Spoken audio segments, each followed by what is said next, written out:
flowchart showing the connected objects and pieces that I want to be able to develop in Inkscape to be able to refactor the color management code. Mostly so that we have the tightest implementation that doesn't require a lot of exceptions. That's kind of the point. Because right now, the color management stuff is it's actually like 10 different color management systems layered on top of each other like onions with no real control, which is a bit of a problem. Let's see what that. Ooh. I'll move these comments over here so I can keep track of them.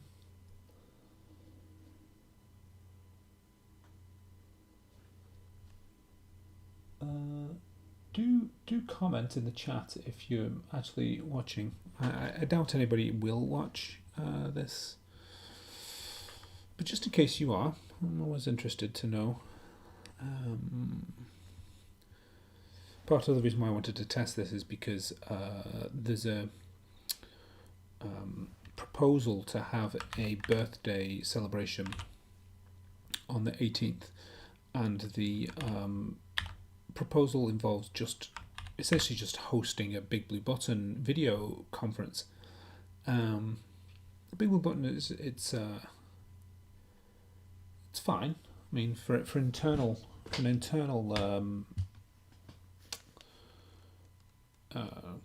conference, but like internal discussion, they're really good.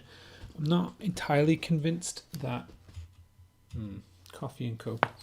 I'm not entirely convinced that it'll reach a lot of people, and that's kind of the problem. Is that I would like our birthdays to be celebrated between like as many people as possible.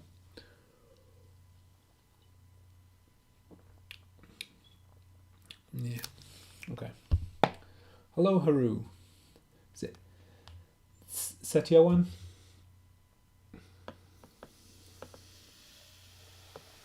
So my thinking is that even if people end up conferencing on Big Blue Button, I'll still be able to do a streaming service, like a version of the same celebration, but using streaming, because I'll be able to take the video pieces from Big Blue Button and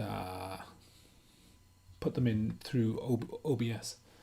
I'm actually kind of surprised that it remembered my settings from the last time, which was 2022. 2022 settings were already here. You can see them. You should be able to see them on the stream with this face in a place and all of the other graphics that we made for that. That was the 1.2 stream. Me, Chris Rogers, and Tim Jones did the release. Okay, so here's what we have. We have a color object. And the color object is basically just a list of numbers, doubles in this case, and basically a pointer, a shared pointer to the space that they're in. Are these the right size? Yeah.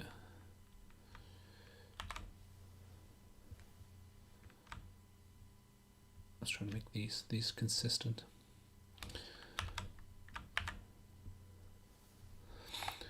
Some of the procrastination on this design is actually just me going inside my own head and trying to think about what it is that I actually need to achieve. So I end up trying to make things pretty in this diagram, only for the purpose of giving myself a little bit more time to think about the problem and some of the consequences of making certain design decisions.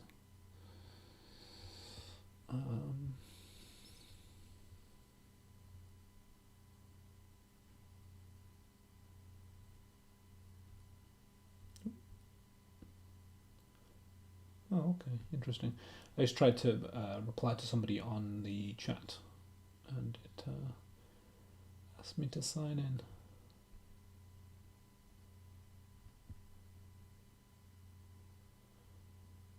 So to show it again, use the docs menu on the menu bar.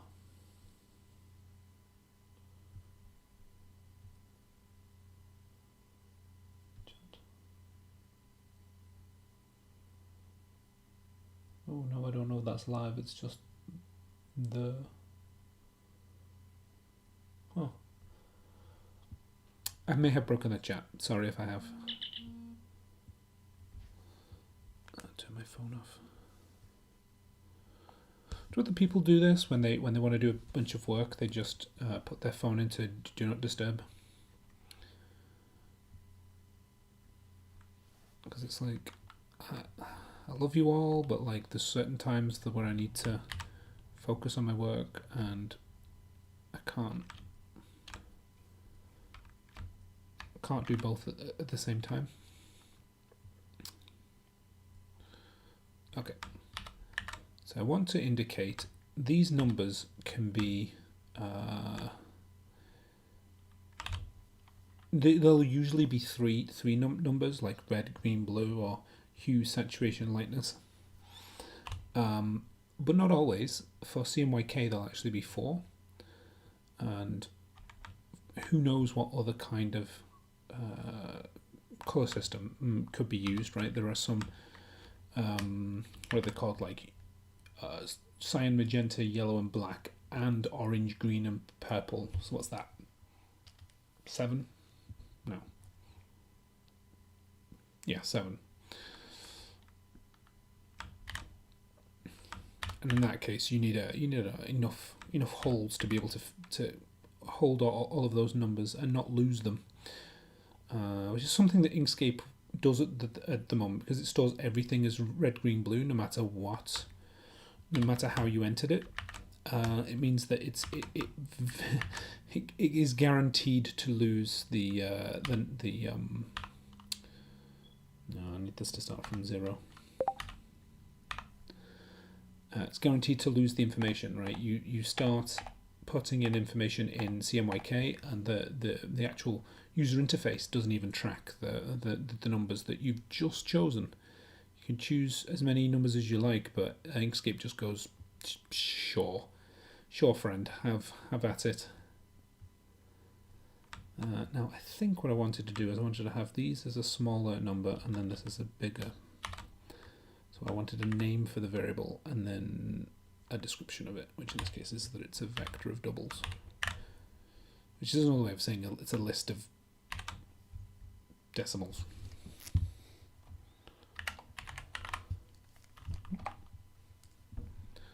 Funny way of spelling value. Okay, I think, oops, again this ended up in the wrong place. Come on, give to me. Okay, 2, yeah. I think the way that I'm doing this one. No, that's not aligned. I decided to use grid alignment so I could get a better, cleaner look. Once again, this is part of me. Did you see that? The line thickness at the edges was much thicker than the top and the bottom. That's because it's applying the transformation to the group, whereas if you just apply it to the rectangle, then you end up with a fixed and consistent line. Okay, so this is a shared pointer, and this is way too big. It should be 2, I think. Probably centered. I wonder if there's a way to get the chat back. I worry that I've inadvertently given. I'm chatting away, but it's not actually.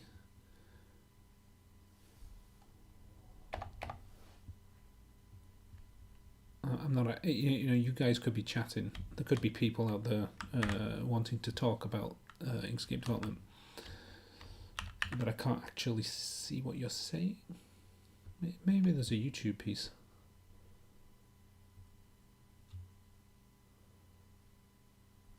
Maybe if I click on it.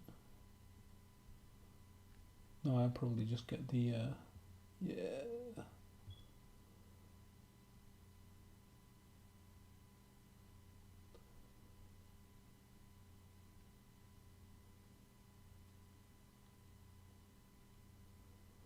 Okay, at least I can see it now. It's four people are watching. Cool.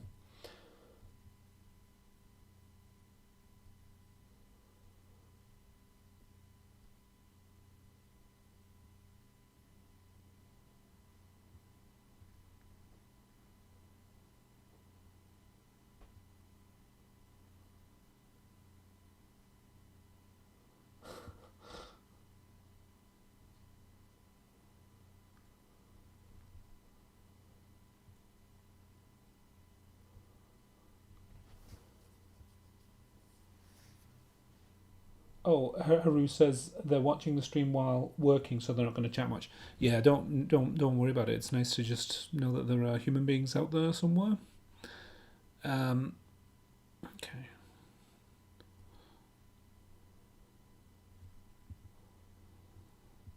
You can tell me if you're programming yourself actually, or if you're doing some other kind of task.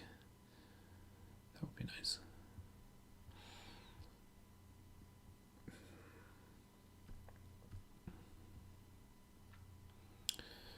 Okay, so each color has a bunch of numbers and then a space. I should actually.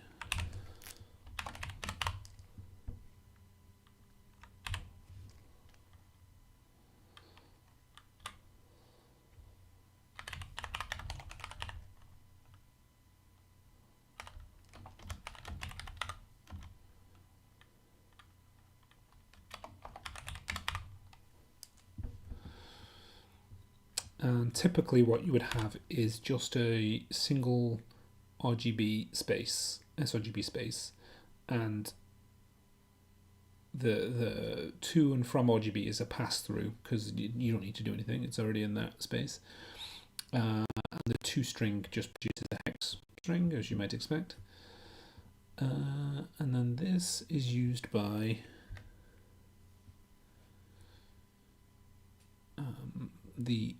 what's called the SP style, which is the actual style of elements that are seen inside of your objects. So like when your rectangle has a style, there'll be a whole bunch of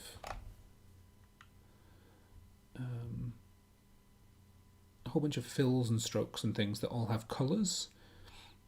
Each one of those will, if it's a color, if it's a color, it will have one of these colors. If it's not a color, which can happen, it'll be a pattern or the other things that can be gradient. Yeah, it can be a pattern or a gradient. If you're using the fill and stroke dialog,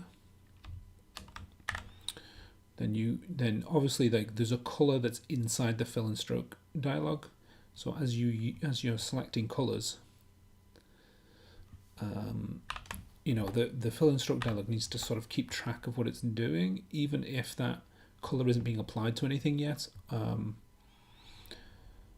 It's also true that gradients in themselves, which have SP styles of their own, will create fill. What are they called? Stop fill stops. Those also need to have basically selectors that you can use even inside of the. And then the last one is is clipboard, which is probably a surprise to anybody who uses Inkscape and doesn't know how the code base works. But yeah, the clipboard has its own peculiar ways of talking about color. Mostly this is because if you kind of imagine a scenario where you copy an object or even just a color like a hex code from some other document, you kind of have to know what color spaces it's in, and therefore you probably should have a color object, not just a number. Like you could conceivably store a color inside of an integer, like a large integer, but you probably should know that it's in sRGB. I mean, that's going to be the assumption, right? No matter what you copy and paste it from. Oh, these lines shouldn't have fills. Okay, so how are we doing? Who uses 3D modeling stuff but uses Inkscape regularly. Nice. So,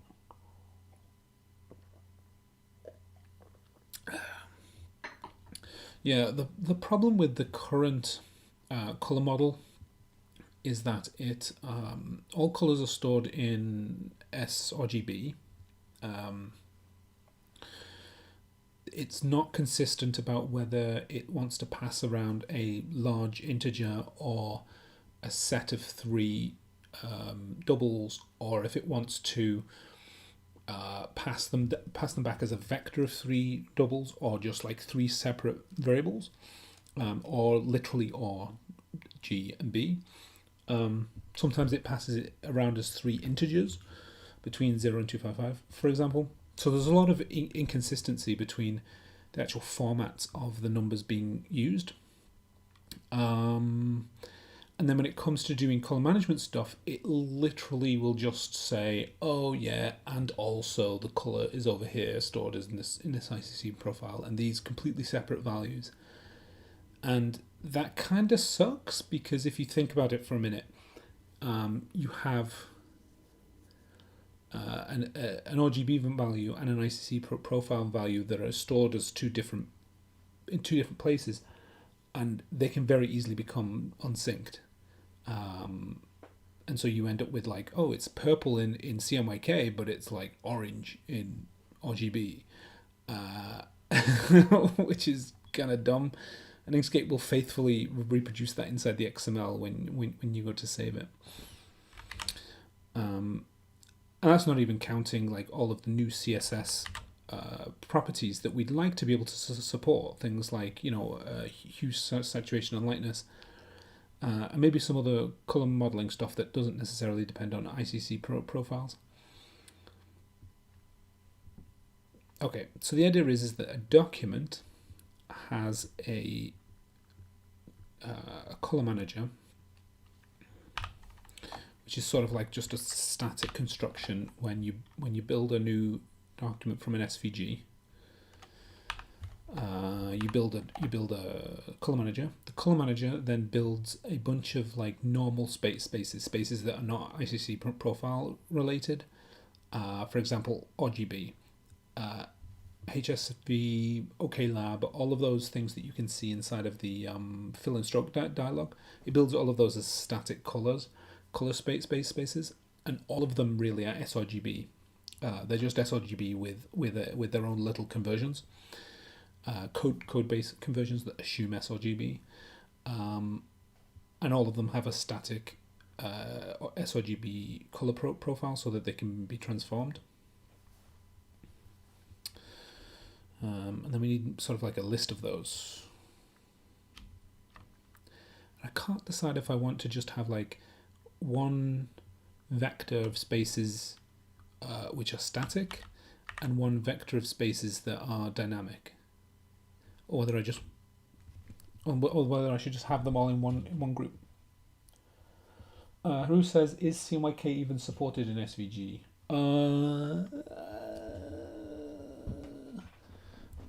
So this is something that I constantly have to talk about, because there's no such thing as CMYK. Not really. sRGB is like a real color space that you can say, that's sRGB version 2 of the colorimetric thingamabob. But CMYK isn't a color space. No, it's not certainly not a working space. And what you end up with is you have to say something more specific, like we're targeting the artifact CMYK, matte color model thing, and that gets you a reduced gamut, which will approximate the kinds of colors you're likely to get from a printer on matte paper, for example.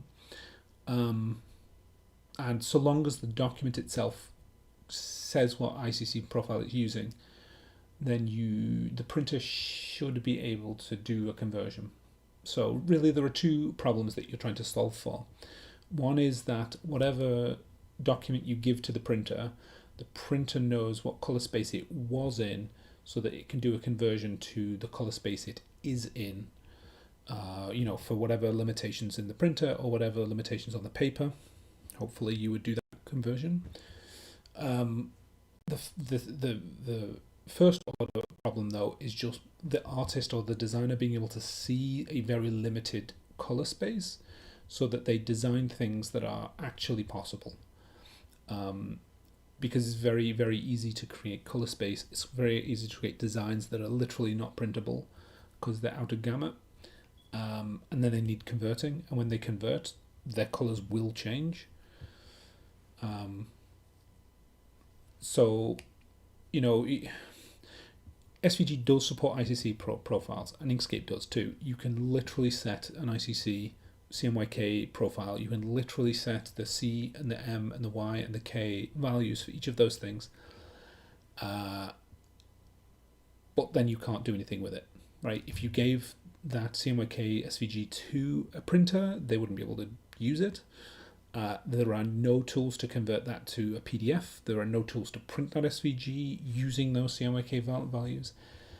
Typically what would happen is, if the color value, the ICC it's in the standard. If it's parsable at all, it'll use the RGB values, which are sort of like a backup, and therefore completely ignore the CMYK values you already have. They certainly won't use the ICC profile or parse it correctly. They won't use the rendering intent that you've saved in the SVG. So this is one of those problems where SVG supports CMYK, but no tools do. And therefore the philosophical question comes back of like, well, does SVG support CMYK if none of the tools support it? Probably not.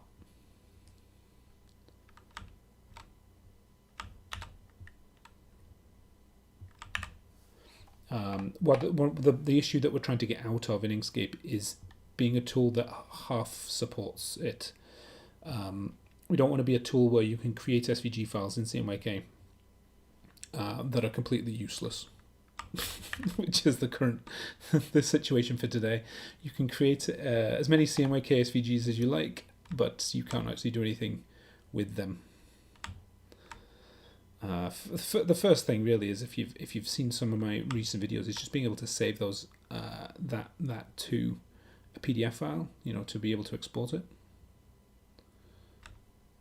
Oops.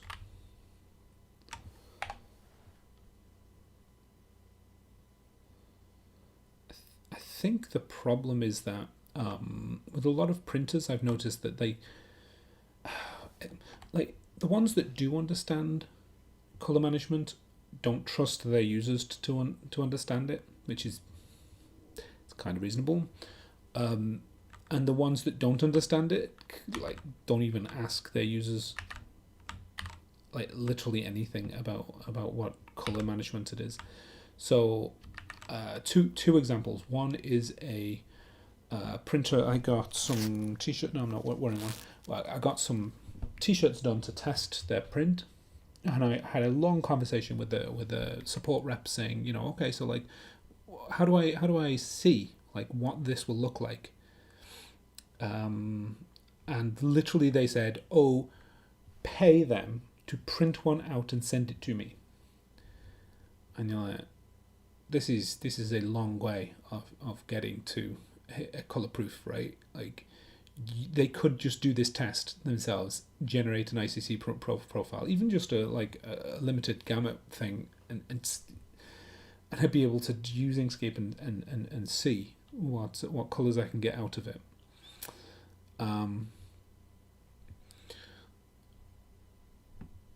Another scenario, which is just, it's kind of maddening. It was a company who required their documents to be in CMYK, but didn't specify anything about what CMYK meant. Right? They didn't give a profile. They just went, "Oh yeah, we require the designs to be in CMYK." That's nice. It's not useful. That doesn't tell us anything about what it needs. And so in the first case, I think what's happening there is that the company understands color management, right? They do color management stuff all the time, and the results that I got back weren't terrible. But I think they just don't trust users to do color management properly. So they just say, okay, give it to us in sRGB, which is exactly what they said, right? They weren't stupid enough to say, oh, just send it to us and we'll do the conversion. They literally said, make sure it's in sRGB and we'll do the conversion because we know how to convert from that. Okay. The second one where they're like, oh yeah, give it to us in CMYK, but like not any specific CMYK, just the non-existent global the non-existent global CMYK. What does that even mean? They clearly don't understand, right? That print house doesn't know what they're doing, or the people who are dealing with that particular service haven't been trained to understand what it is that they're doing. Okay, so I could have a vector of space RGBs, i.e. these objects, and then a vector of these objects. Or I could just have them all the base class. I'm not sure which is best. I think I'm going to have two vectors, one for each, one dynamic and one static. Then I should at least point to their classes. I think it's only useful here where we're using the base class because you can specify any of these spaces that it can be theoretically in. Hey David, Dave Jeffrey. If I drone on a bit, you do let me know. I'm not used to doing streams. Most of the videos that I do are pre-recorded.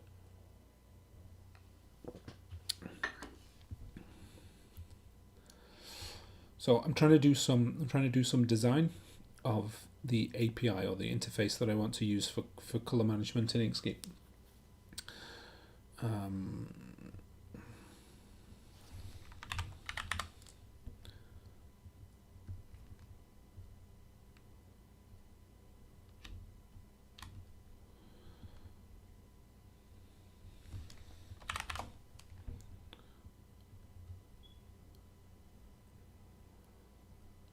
I also need to ask some of the other programmers about the best memory management to use,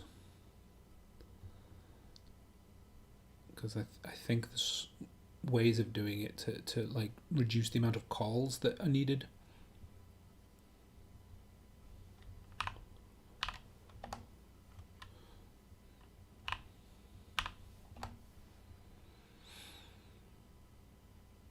And I certainly want to, say if you're displaying 1,000 objects and each one's got their own fill and stroke and goodness knows what else, it wouldn't be a great idea to have a scenario where the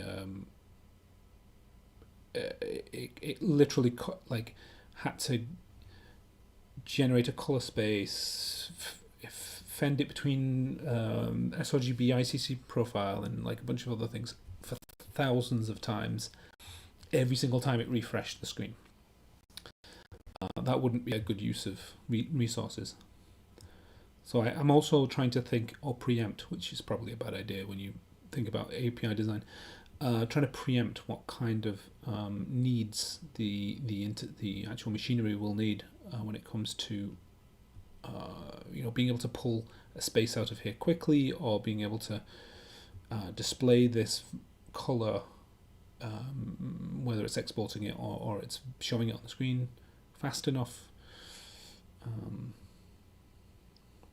Actually, I don't need to concern myself here as much, because I think it'll be converted to CMYK in the display. Yeah, I think the display stack will just pop out an sRGB value and then just stick to that.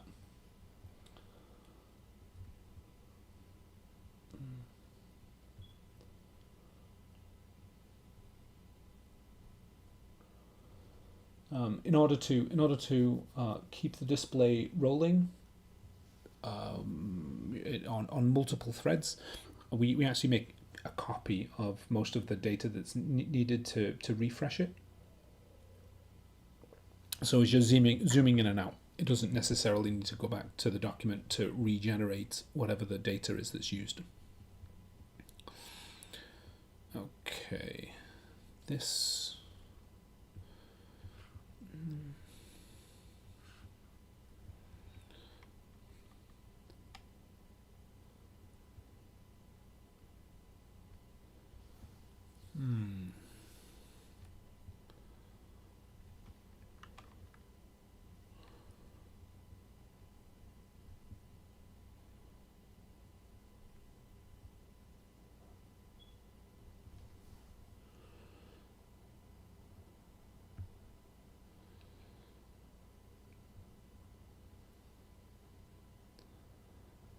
Okay.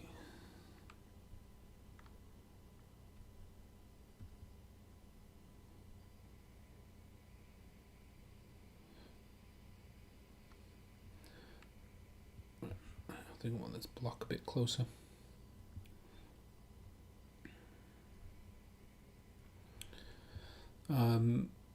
I've been kind of spinning my wheels a little bit inside of Inkscape's codebase, trying to do refactoring, and mostly what I ended up doing was I ended up trying to recompile Inkscape over and over and over again, and it wasn't helping me. It wasn't helping me actually do the design, because I'd fix a little piece and I'd like think about it, and I'd go away and I'd have a coffee, and then I'd come back, and then it had compiled 700 objects, and then I'd think, oh, but actually it would be better if I had this, changing thing, and then I'd change it, and then it's 700 other objects that's got to recompile, because color is quite fundamental, and it touches a lot of stuff. And then I'm like, but I just want to write tests. I want to write some tests so I can tell whether the thing I'm trying to design is like functional or not. And I think this is why I've decided to do some graphical design rather than code design, because the code wasn't actually helping me. Just like make sure that this is logically consistent and that like all of the pieces fit together.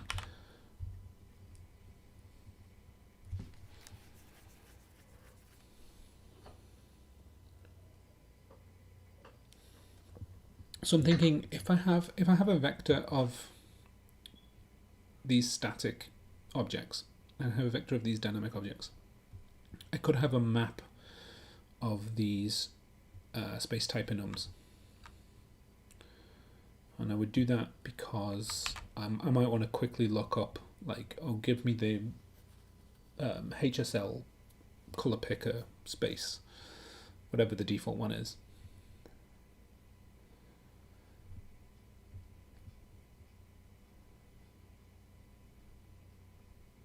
I don't know. Do weak pointers end up being removed automatically from maps?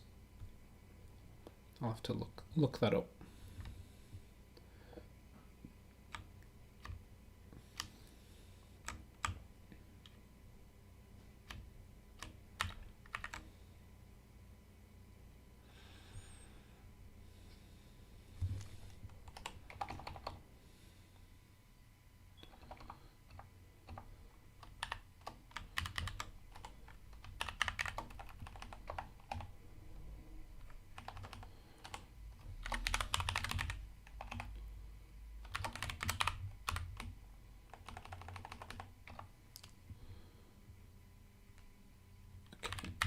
call these internal spaces. Does that make sense?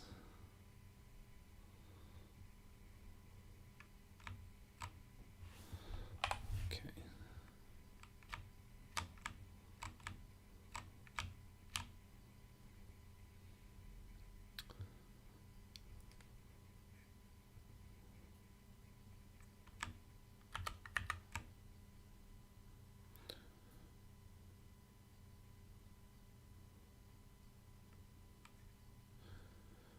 I think these are CMS spaces.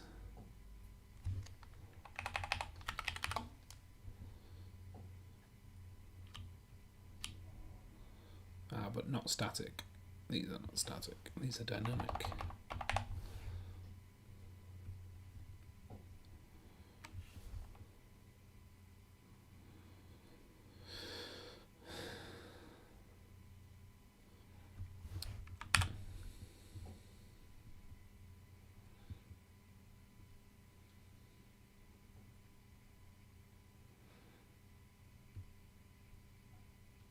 Okay, so we have, say if we have a color and it's specified in some ICC profile, it's a CMYK color essentially.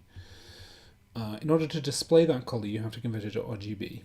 So you have to be able to say, convert this color, and you've got a CMYK values in these slots.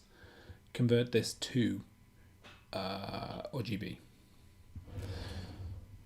And then you need to be able to take whatever color it is, to pass it into the function convert to, and then you need to be able to get out the value in the space that you need as quickly as possible. And the theory of the API, or like the way in which the API is supposed to work, is that theoretically you should be able to pass in any space, right? Not just RGB, but you should be able to say, convert this CMYK value into this other CMYK value. And it should be able to use the two ICC profiles to do the conversion, which is fine because the little CMS2 will actually give you a transform object, and you just run that transform object over the values, and it will do the correct thing, and it won't have to go through RGB in order to do it, so you don't lose precision, which can definitely happen if you did it through Inkscape's old way, which is just to store everything as red, green, blue.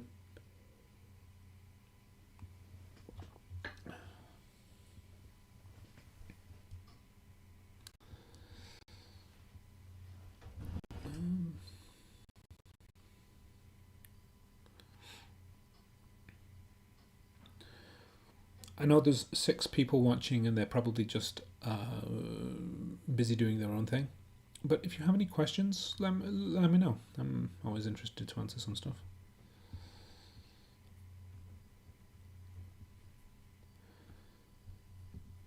And when we do the stream next week, is it next week? The week after next week? Yeah, it's next week. For the birthday celebration, do you think there should be music or like other sounds or anything? It's probably actually just going to be us chatting, because it's hopefully there'll be guests. Hopefully there'll be other people in the room.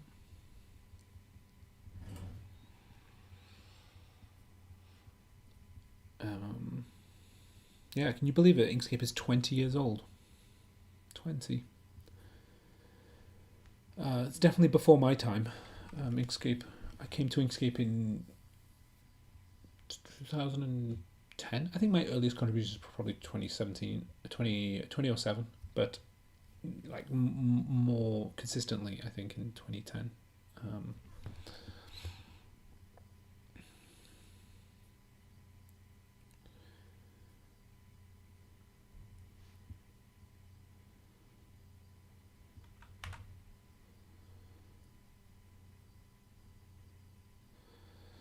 Okay. Now,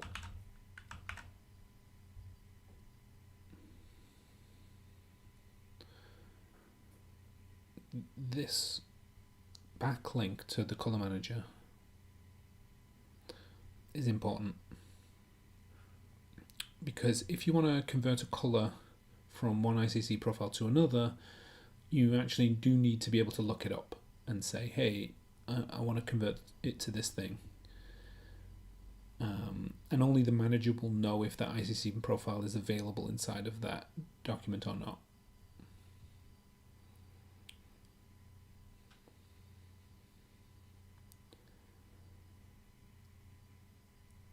But I haven't decided whether I need to have functions inside of the CMS or color space as a whole. We can just pass in the space type, or whether you just always pass it into the manager and the manager just kind of encapsulates and deals with it.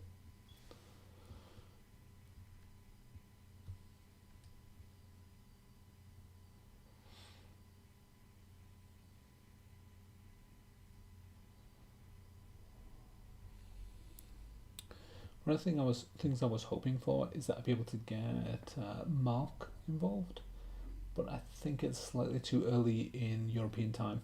It's 1 a.m. here, so that's what, 6 a.m. in Europe. And Mark actually did an entire refactoring branch last year before last, and it never got merged. And so unfortunately, his code now can't be used. Inkscape has moved too much since then. But I tried to read his code. I honestly found it very confusing. So I was hoping that he would be available so I could actually discuss what it is that needs to happen.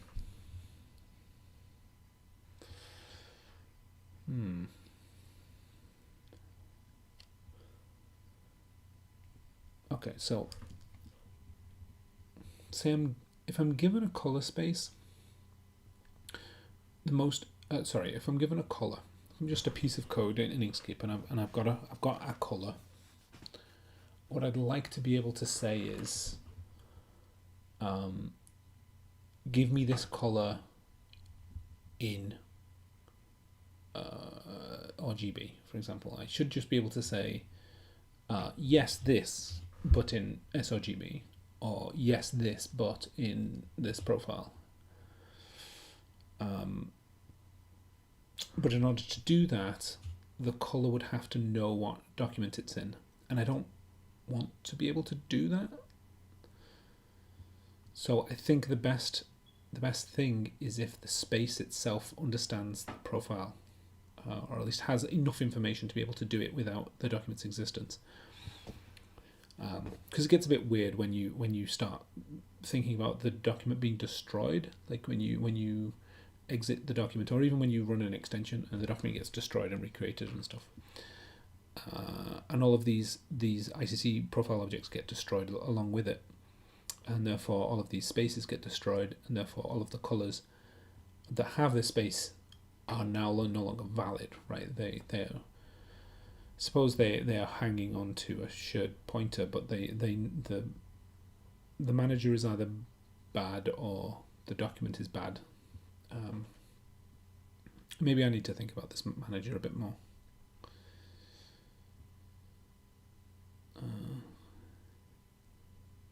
So you come in, you say, I have a color, I'd like it in RGB. It says, okay, it runs through the space to say, convert this to RGB. So like specifically this is my target space, let's say.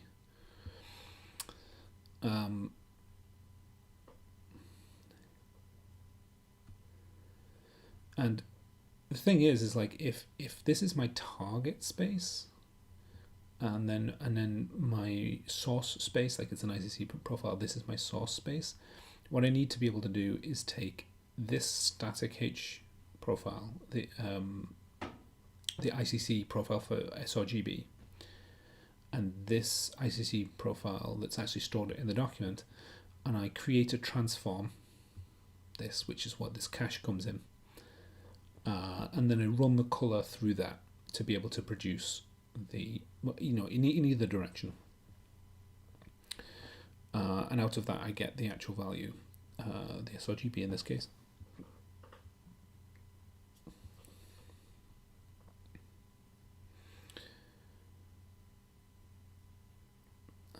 In any of this process, did I ever need the color manager?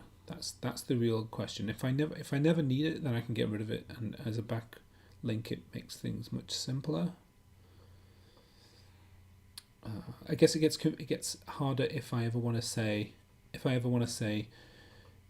given this color space type, I'd like this in sRGB, but not actually specifying a color space object. I think that is more difficult. I think that's probably a color manager situation, and probably where I need to use that. This isn't aligned. If I'm going to use a grid, I should at least align everything correctly.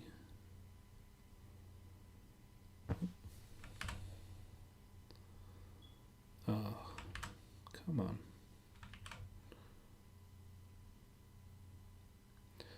I actually have a branch for doing connectors better.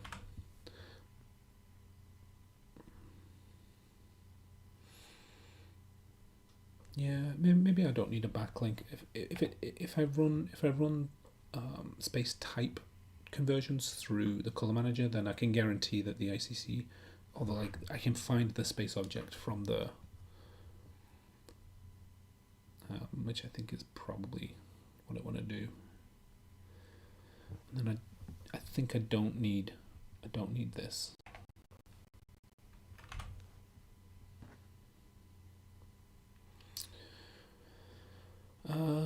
And then the other point is that if I have, let's say I have a hue, saturation, and lightness value. It's a CSS4 object with HSL brackets, 3 doubles, and I want that in sRGB. Technically, the HSL value is already in sRGB. It's just in a weird, there's a static conversion there. So in that case, I say space convert to, and then I say I pass in this RGB, and instead of running it through the H profile, because the H profile is exactly the same, right? The LCMS object is the same. It doesn't need to have a color conversion in terms of the ICC profile, but it does need to have that in terms of moving from hue, saturation, and lightness values to red, green, and blue values specifically. Even though, and I know this is confusing, even though the working space is sRGB. And I think that's where I get confused, because it looks for all the world like there should be 2 levels of color spaces, like there should be color spaces and color profiles, like as 2 separate types of things, but they're not really 2 different types of things. They're just 2 layers of an onion of essentially subdividing sRGB into like different representations of like where in that color space you're pointing at, and this is why in SVG and in HTML, when you specify things in HSL, you don't actually need to specify an ICC profile, because the working space, the color profile you're using is sRGB. It always is, no matter what you're specifying the colors in. That probably doesn't make a lot of sense, right? Oh, I've almost been doing the stream for an hour now. Cool. There's only 3 watchers, which means that I have not provided YouTube with a certain amount of streaming content, but this is stream of consciousness, not stream of valuable television, so you're just going to have to bear with me.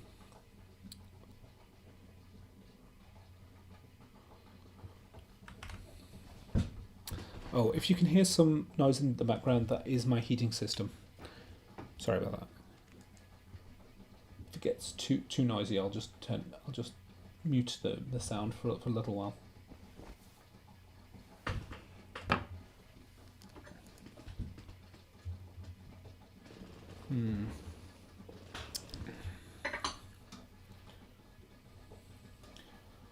I might actually post a link to this stream to the chat room.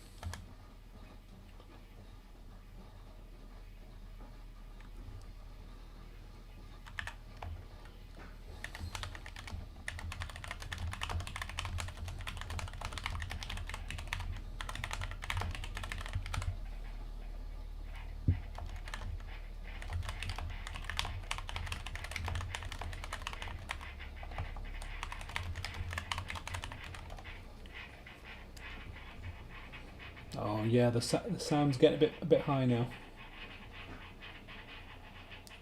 What does this diagram you're working do? Okay, so that's Silver Woodchuck 47. Essentially, it's a description of how Inkscape's internal color API or application interface should be redesigned or refactored so that it can support color management in a much more obvious and easy to implement way. Essentially, we just don't want all the bugs and stuff that we currently get from doing CMS work. And we want to be able to handle not just color profiles where you are targeting a specific printer or targeting a specific space, but also all of the website color spaces, which is sRGB essentially. And we need to be able to convert colors so that wherever you're using them inside of Inkscape's codebase, wherever you're using them in fill and stroke or styles or clipboards or whatever, the colors can be consumed in the correct format. But the numbers that we actually store in the XML or the SVG itself are correct and consistent, so you stop losing information. You can actually test this in Inkscape today if you try and set a CMYK value and just watch as the CMYK slider jumps around because it's not storing the actual CMYK values inside the document.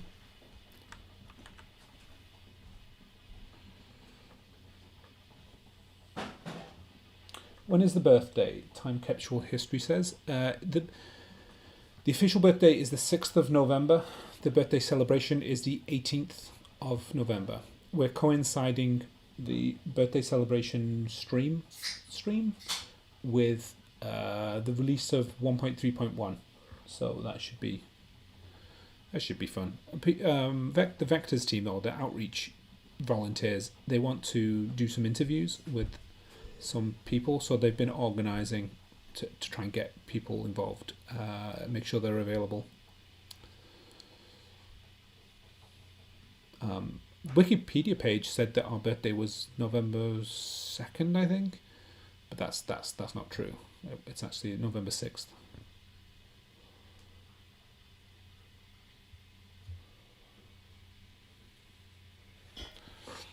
Okay, so do I have all of the information here?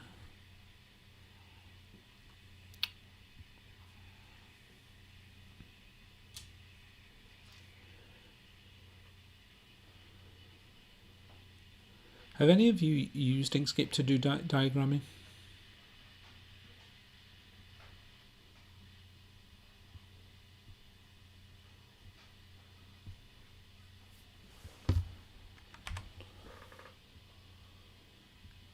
I'm keeping a note on the chat over here if you see me look that way. I'm also aware that it's quite late, and I don't think very many of my watchers are up at this time of night.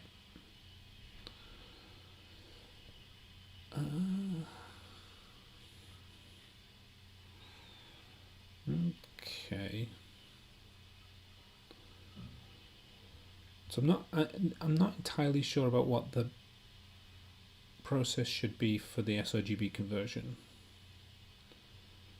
Well, I think if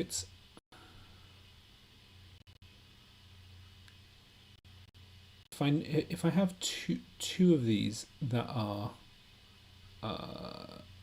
RGB, I actually need to run a to and a from at the same time, right? So say if it's HSL and I'm converting it to the fake CMYK values, then I need to do HSL to RGB and then CMYK from RGB to get the original values.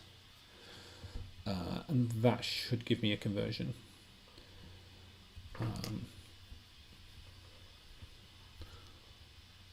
Whereas if the target is an ICC profile, then I need to do 2 RGB first of all, and then pass those RGB values using the H profile to the ICC. So it comes down from color. It says my space is HSL, and then it does HSL to RGB, and then it does essentially transform to the ICC, whatever it is.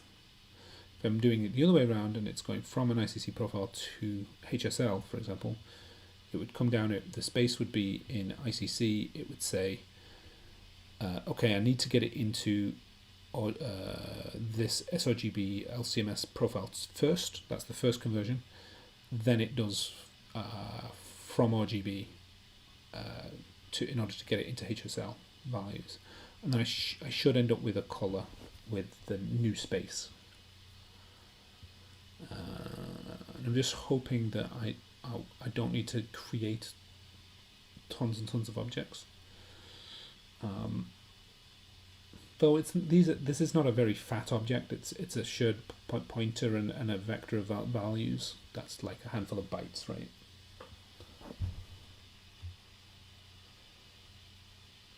Hello, Vildrine. Is that Vildrine Custom Creations and Mr. Hot? I'm not sure, Mr. Hot, what you were replying to. Sorry, I was chatting a bunch of stuff. Some of it not entirely intelligible. Sorry if some of this seems technical. It kind of is. There's a lot of programming. Just thinking about how, essentially, like it's like making Lego and then making the Lego fit together consistently, so it's strong. That's how I think of it in my head, anyway.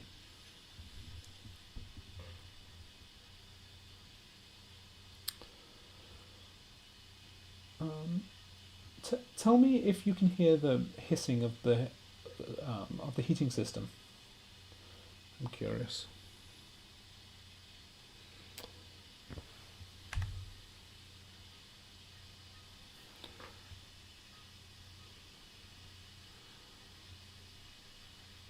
Okay.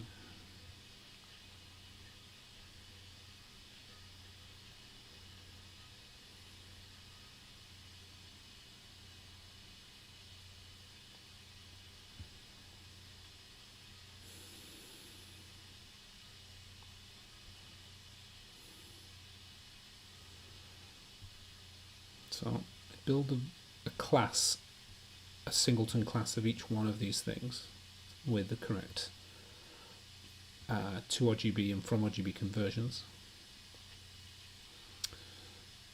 And a to string if I actually have if I do the CSS4 output.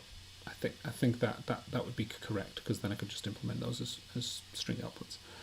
The only thing I haven't worked out is how to parse it without the parser basically manually interpreting all of the existing classes. I mean, maybe it's not a problem. Right? You're chunking through the letters inside of a it's like a hex value. The hex value, it's sRGB. Okay, fine. And then if it's one of the other internal column values like HSL, then you see the HSL parentheses, and then you basically go, okay, this is HSL, and then you create a color using that space.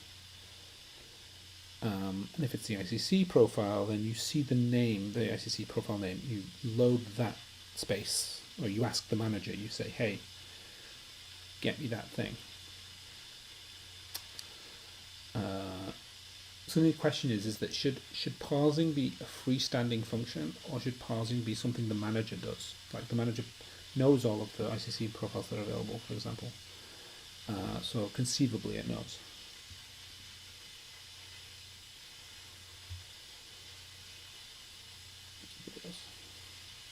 Yeah, you can hear the hissing. Sorry about that. It's one of those old, I would say, Victorian heating systems. It actually makes the house really hard to upgrade, because the steam is a sort of high pressure, high energy system, and so if I want to change it to an electric system that's not gas burning, you basically can't use steam. You have to replace all of the radiators. So it's a very expensive upgrade. That's nothing to do with coding. Um, what was I talking about? Oh, parsing. Yeah. Parsing. So if the manager does parsing, then it can decide, what, like whether it's parsing something for the static, one of the static spaces, or it's parsing for the ICC profile, because it'll have the name. It'll be able to match it to something that's inside the document already. Hopefully that the order of loading things happens in the correct order. And in that case, you'll be able to create color objects with the right spaces. The only thing that concerns me is that if to string is inside the color space and from string or parsing is outside the color space, then that's an imbalance, and I don't like imbalances in code. I think like you should strive to have everything that's an input be an output, be specified in the same layer. You don't want a cake with half of the cream on one side and half of the jam on the other side.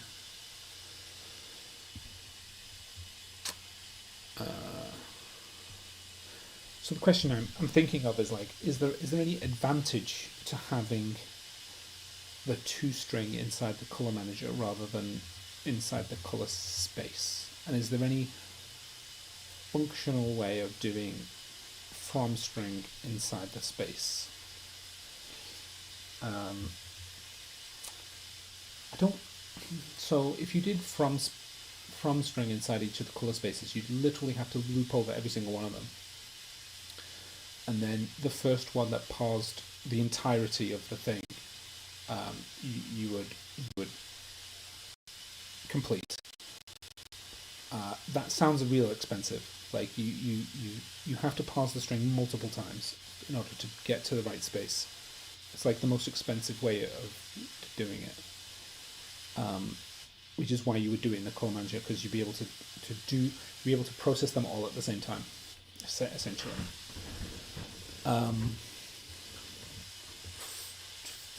For toString, coding wise, you would have you would be specifying them inside of the like static class or the ICC profile class itself, which is good because you have all the relevant information.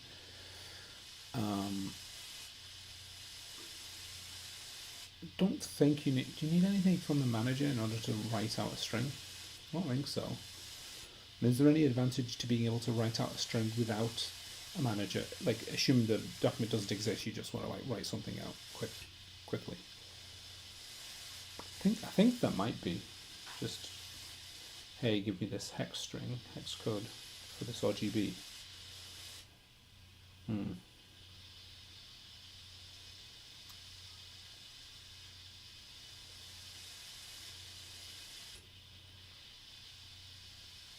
I mean, I could always create some balancing API where it's just there's a from string inside the color space, but it needs a manager in order to do anything, and a toString inside the color manager, but it's actually just calling the color spaces to string, just to keep things consistent.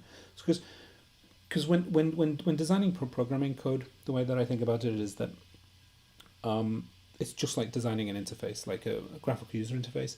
You need to be thinking carefully about the people who are going to be using it and what they're going to be assuming, and what they're going to be expecting. I can't just think of the way in which I would think about this problem. I also have to think about the different ways in which other people will.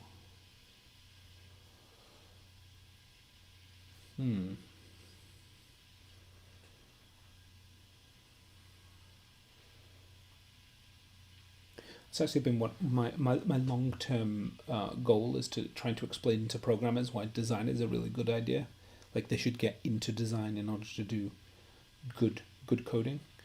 Uh, they should definitely teach designing in college. I think it should be a little. Would you do it as a requirement?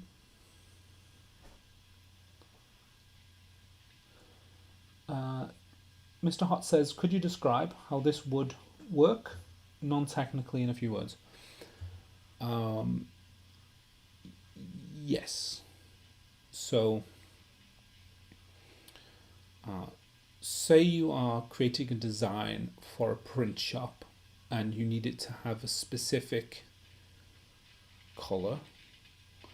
You say you were using a special ink. It's a blue ink. Um, there's a conversion from that ink to a CMYK profile. So Inkscape needs to be able to convert that special ink to CMYK, first of all, first step. And in that case, you need to use the color spaces that we've got here to have special ink to CMYK, and then Inkscape then needs to show it on the screen. And the screen is always red, green, blue, because all of the screens are made out of red, green, and blue phosphors or dots. They're not phosphors anymore. And so it needs to convert from the CMYK to red, green, and blue. And therefore, if you're working with a design for print, you should be able to see on the screen the representation of that ink. How that, not necessarily how that would look in print. There's an actual separate filter you put on for that, but the actual screen representation of that color. Otherwise, you would have a document with your design with a special ink blue, and Inkscape would just shrug and show you a black object, which is no good to anybody.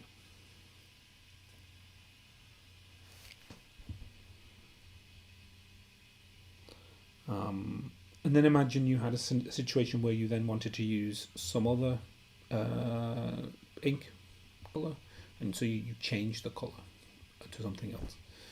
It needs to be able to then write that value into the file, into the SVG file, so that it saves it and remembers what the color is, and not just what the color is, but what ink it's supposed to be in.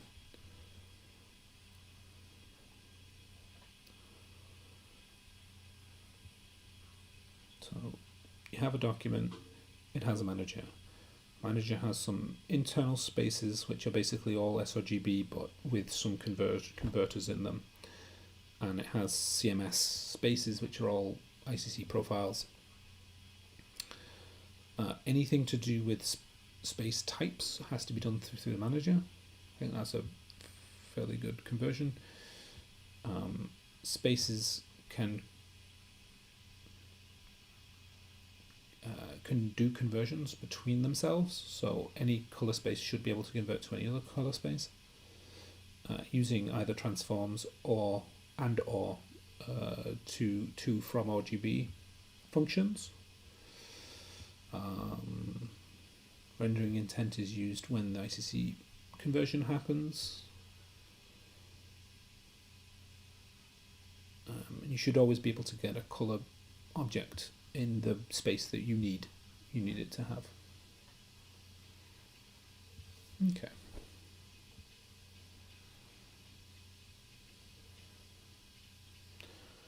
I can imagine the display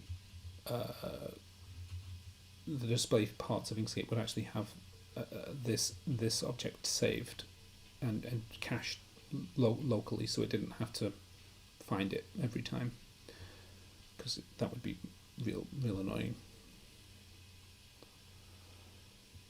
What if the user wants to work within the CMYK space limitations? Yeah, so as we were saying before,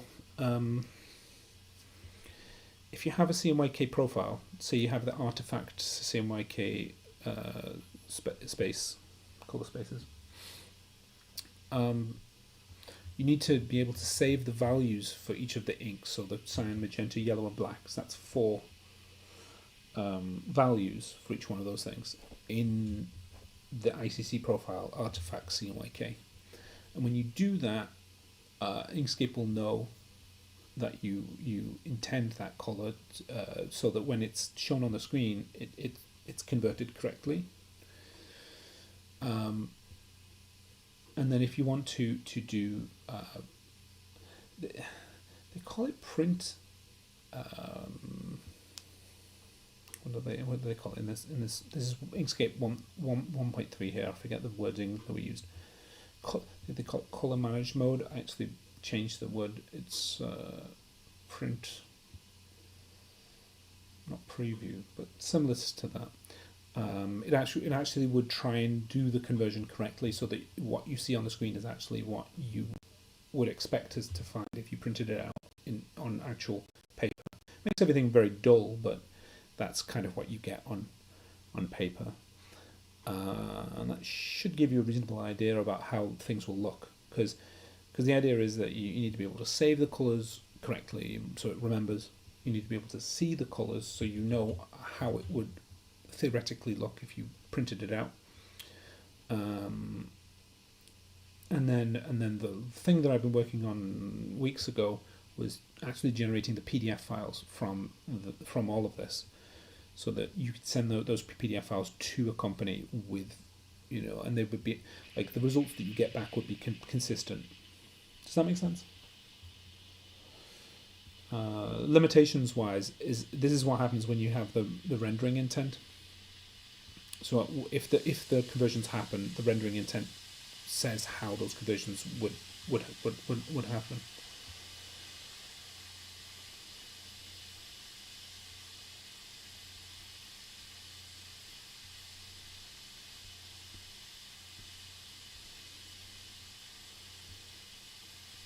Okay, I'm actually gonna stir up my code.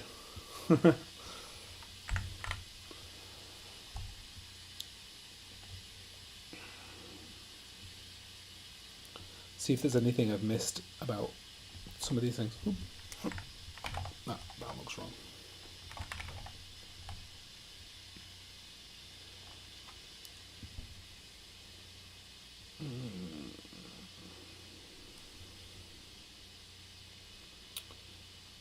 Yeah.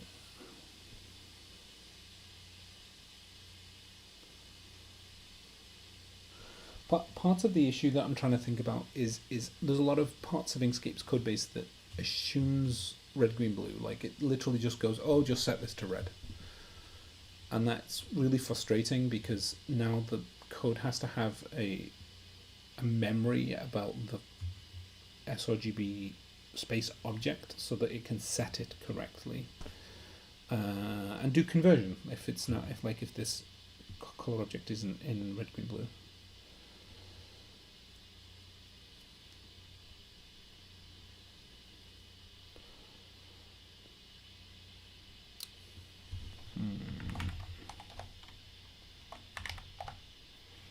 I've also got to write an absolute boatload of tests, because if I'm doing this refactoring, I definitely don't want it to be broken, and I don't want my assumptions to be shown to be wrong. A consistent API should be relatively easy to test for. Has anybody ever created a color in just CMY with no black?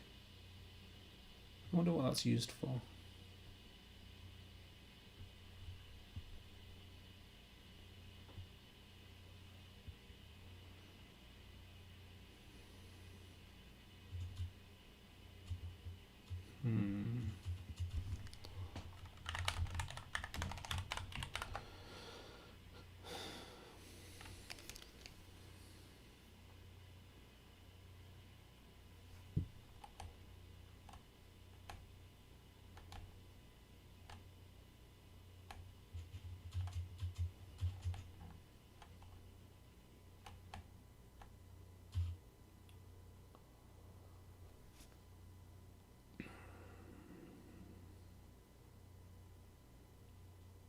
Did everybody see the CMYK color managed improvements that I did for 1.4?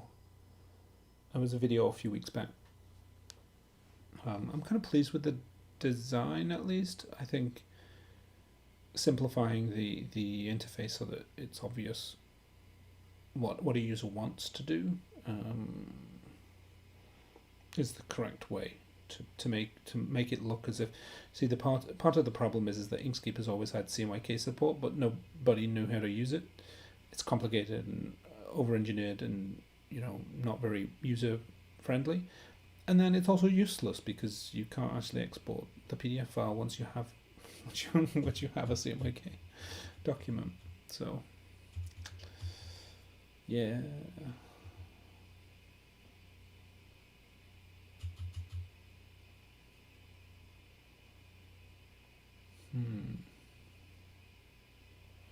Is there anything I'm forgetting? I need to pull most of the functionality out of the SP color profile object, which is the XML piece, which currently does all of the color conversions for ICC, and that's just wrong. It shouldn't be doing that. I need to move that to color because it's a CMS. Like all of those CMS functions are essentially their own thing, and mostly what the SP object needs to do is just tell the document that it exists. Like, hey, a profile and I've been created, or what have you, so that the color system can detect that through signals and create this space correctly, and make itself available. Last thing, I was gonna check to see if I wanted to record all of the objects that are using a color space or not. Which is a bit, it's a bit of back linking, or at least counting, like ref counting.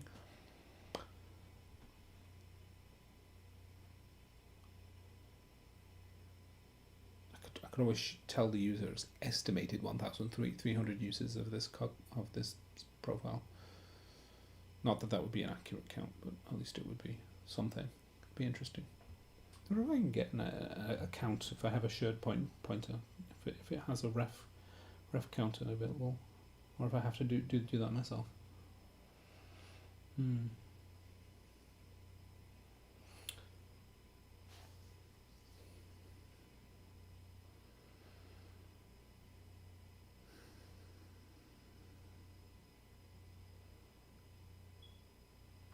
And then, I also need to make sure that profiles are available and conversions are available to SP image.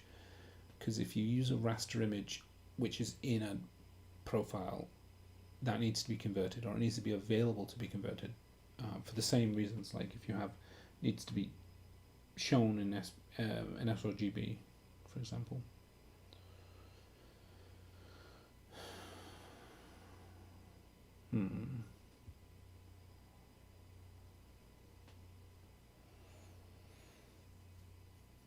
So some of this profile stuff needs to be at least, like, I think you could get away with having a space, like you just specify the space in the same way.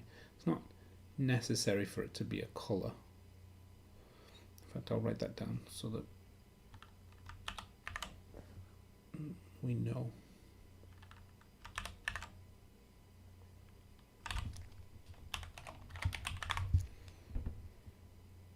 SP image.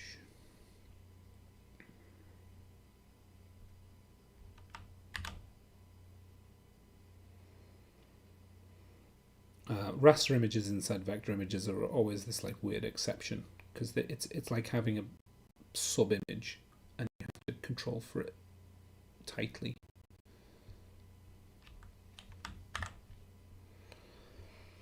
But if you've ever noticed, there's always like strange things where like, oh, I fixed an issue in Inkscape, and then, oh, nope, now you have to deal with the raster images.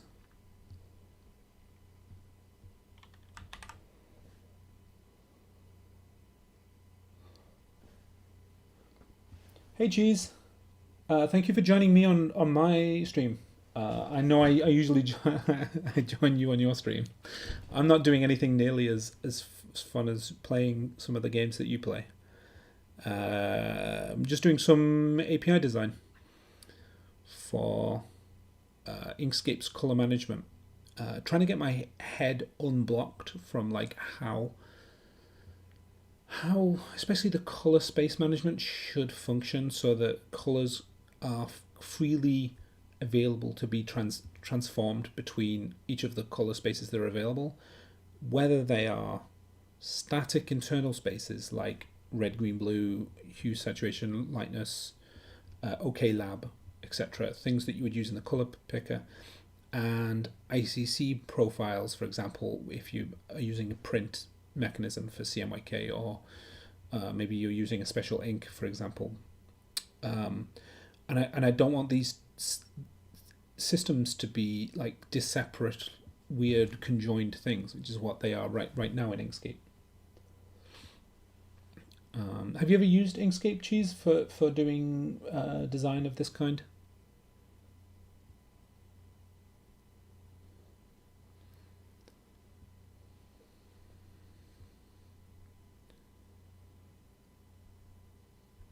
So the components.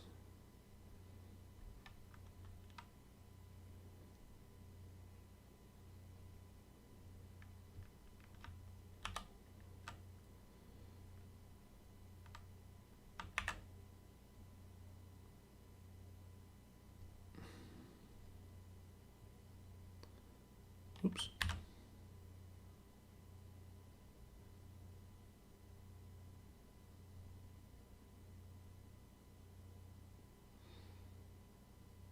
I don't like that.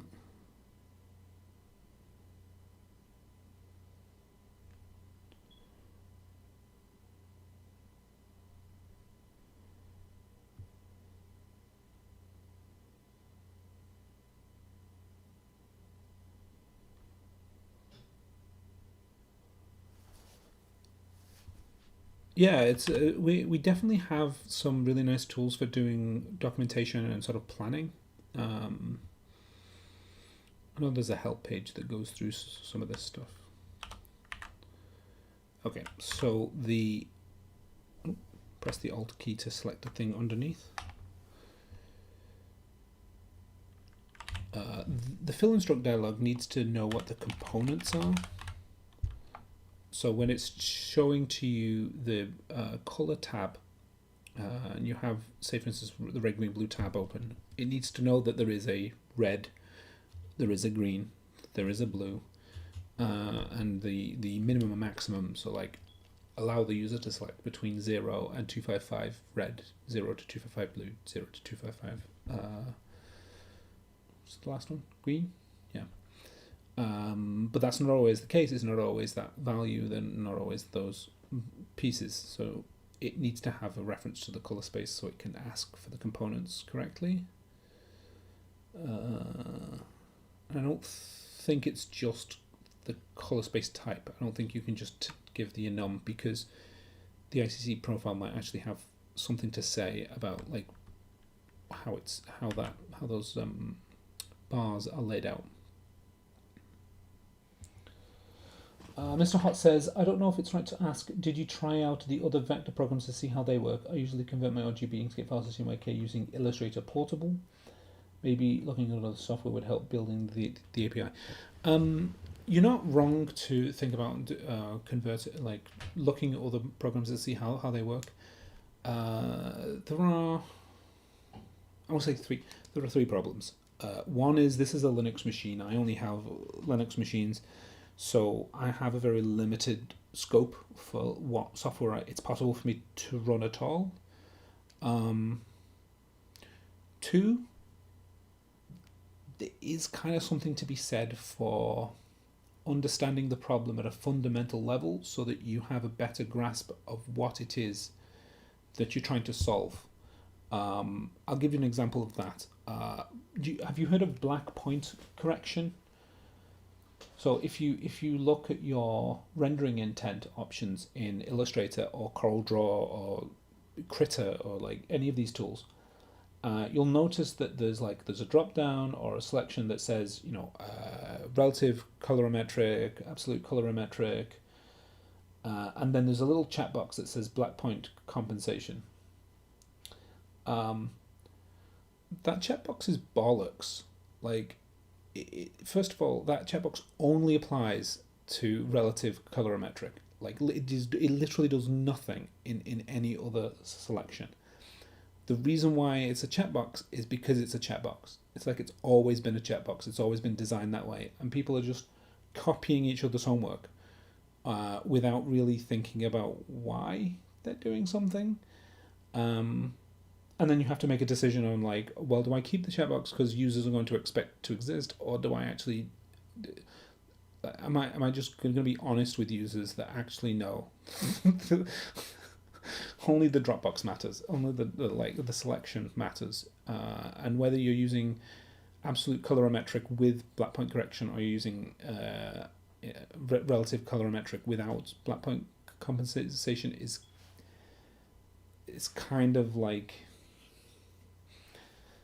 it doesn't exactly matter for many users. Like you would have to be an expert to not do black point compensation, and having that option is still valid. It's still valuable. But like as a programmer, I want to know. I want to know that that's the case. That.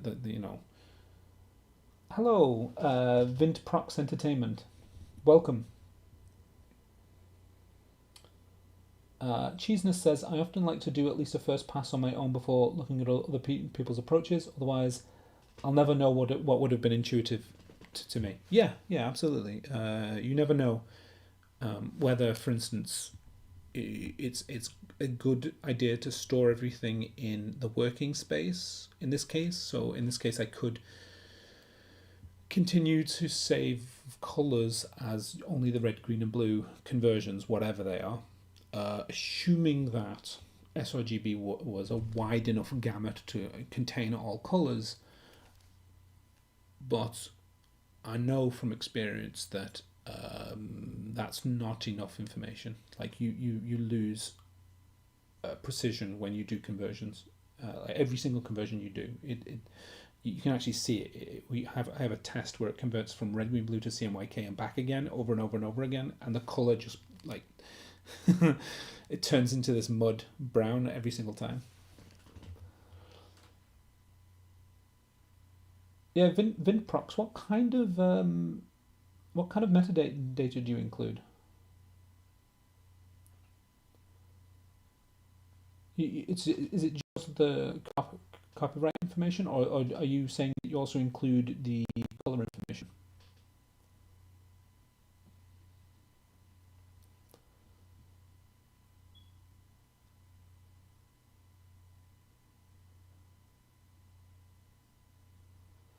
Oh, all right. Yeah. So SVG is really, really useful because you can include namespaces that are just, um, either not a part of the SVG spec or they're like some additional piece of it. So you can have metadata, which is defined in ORDF. It's like a metadata format, which is standard, and it's not in the SVG namespace. It's in its own ORDF namespace. But like tools can be real aggressive about removing that stuff, and they shouldn't, because that stuff is real important for like knowing the copyright and the authorship of things.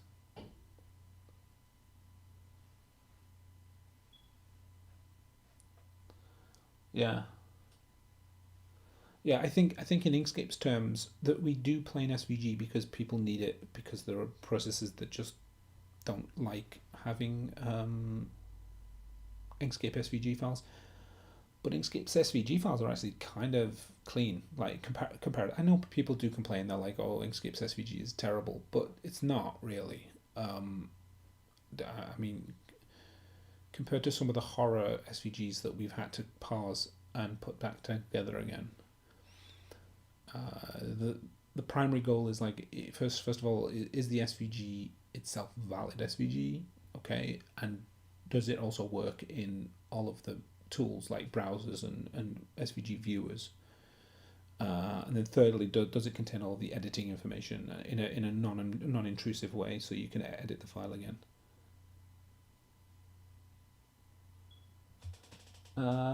Thank you for all of the work with LivePathFX, creating it to access. Honestly, at this point, I'm going to stop you right there and say that the LivePathFX should be almost entirely, the thanks should entirely go to Javier.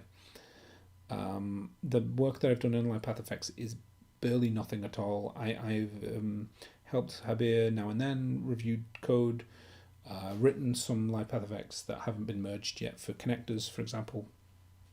But he's the one who's actually looking after them and trying to refactor them and get them into a better space. And yeah, Mike Hov actually did some work on the user interface for 1.3. So I'm also going to throw him some praise, because Mike Hov does these things where he just like focuses on a particular part of Inkscape and then refactors the user interface, and I think is really good, the improvements for 1.3.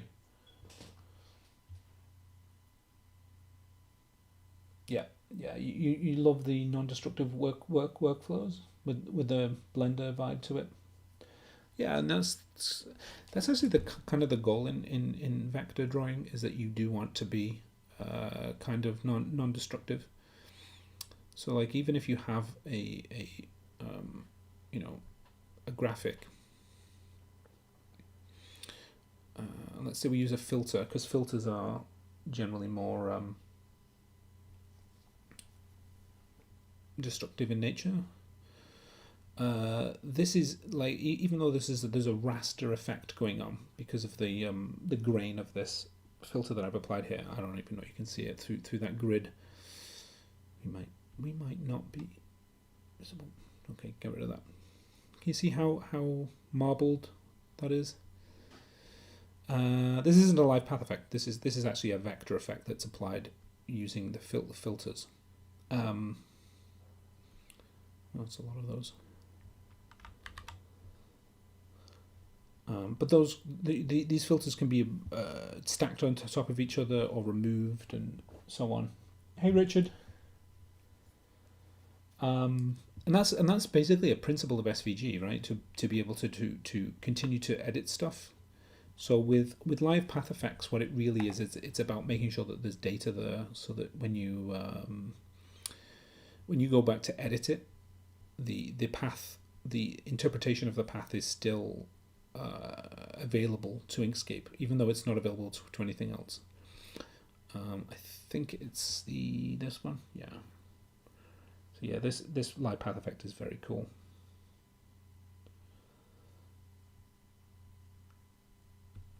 So like, even though this path itself is not as editable in another tool, like if you were to open this SVG file, Inkscape has the relevant information to be able to actually continue to edit it, which is nice.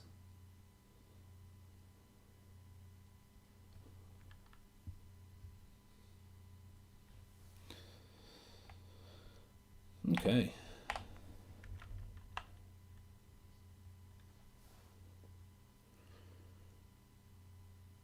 So I'm reviewing the structures that I've created here with the code that I have refactored or touched so far, to see if I've forgotten anything.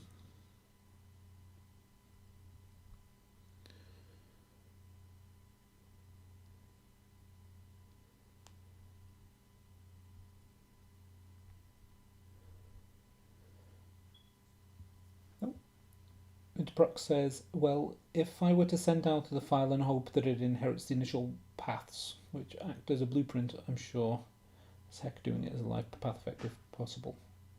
It's subjective most of the time. Yeah, absolutely. If you were creating a new tool where you edit you construct something from some kind of logical process, then you definitely want to use live path effect type system. When I was building the connectors tool, live path effect, the reason for that is because if you have two objects and you connect them, there's a path created. I need to turn that off. that work? Yeah. There's a path that's created between the two, and if you open this file up in another program or in a browser, that's just a line, right? This line can be moved, but Inkscape needs to actually treat it dynamically, and that can be as complicated as you like it.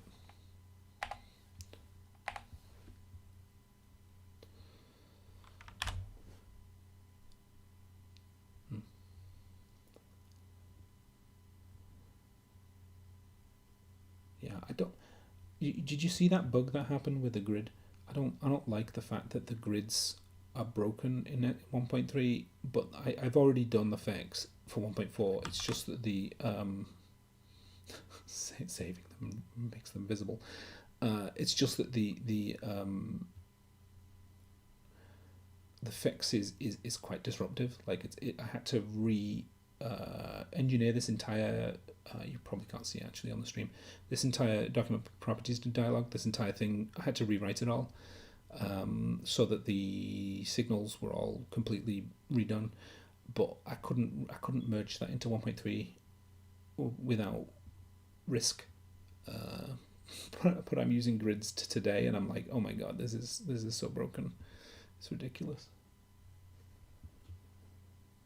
Oh no, don't worry. Don't worry about the distractions. As I started off the stream basically saying that I'm practicing the stream for the birthday celebration. Because on the 18th of November we're going to try and have a birthday celebration, and I think I'm on the hook for doing a couple of hours on the Saturday, and I'm going to do some interviews. Maybe we'll do some interviews. But the initial plans is just to have the stream. It's not even a stream. It's to do the interviews on Big Blue Button, which is a sort of like the internal conferencing, video conferencing. But that would mean that like very few people would ever get to see the interviews, right? They would be, we would do them, and then anybody who came to the video conferencing would see it, and maybe even be able to talk themselves. But like nobody outside would, and they wouldn't be recorded. So this might allow me to at least rebroadcast them on my own channel. So part of this is actually me a little bit procrastinating about this, and also a little bit practicing my OBS.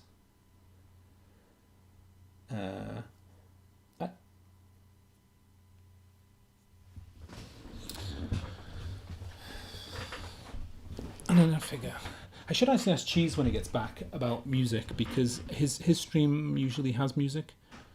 Although actually maybe the music actually comes from the games, because he's a game developer.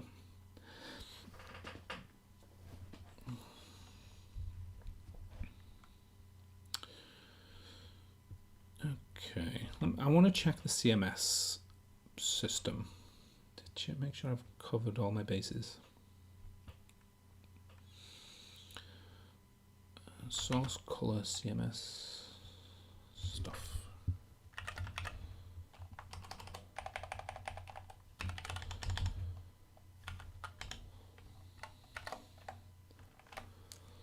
Okay. So in the current system, it creates an sRGB profile, which is sort of just a static thing for the whole CMS system. And that makes sense. And then when you destroy the CMS system, you close the profile, the RGB profile.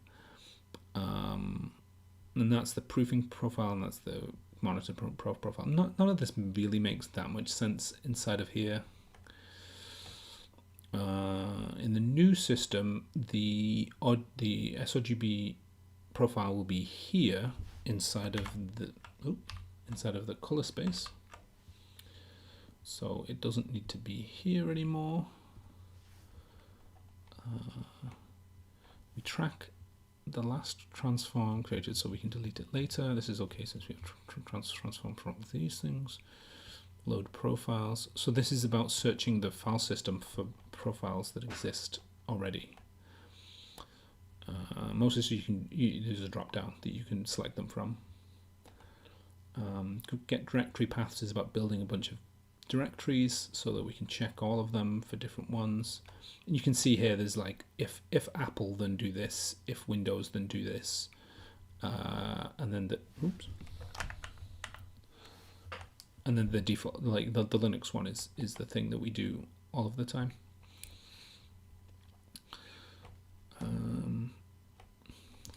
What is this one? Get color directory path size.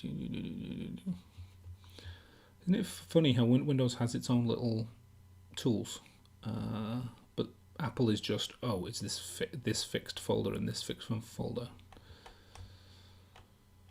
Monitor profiles, which we don't have to care about. Being able to get the names out of them. This is the transformation, which I don't think we need to do in a CMS system. I mean, maybe, you can pass these H transforms around, but I don't know. Although, having said that, the Cairo surface stuff is useful, and maybe what that ends up being inside of here, inside of the transform CMS. Oh, Jesus is back. Oh, there's actually more comments than I can read.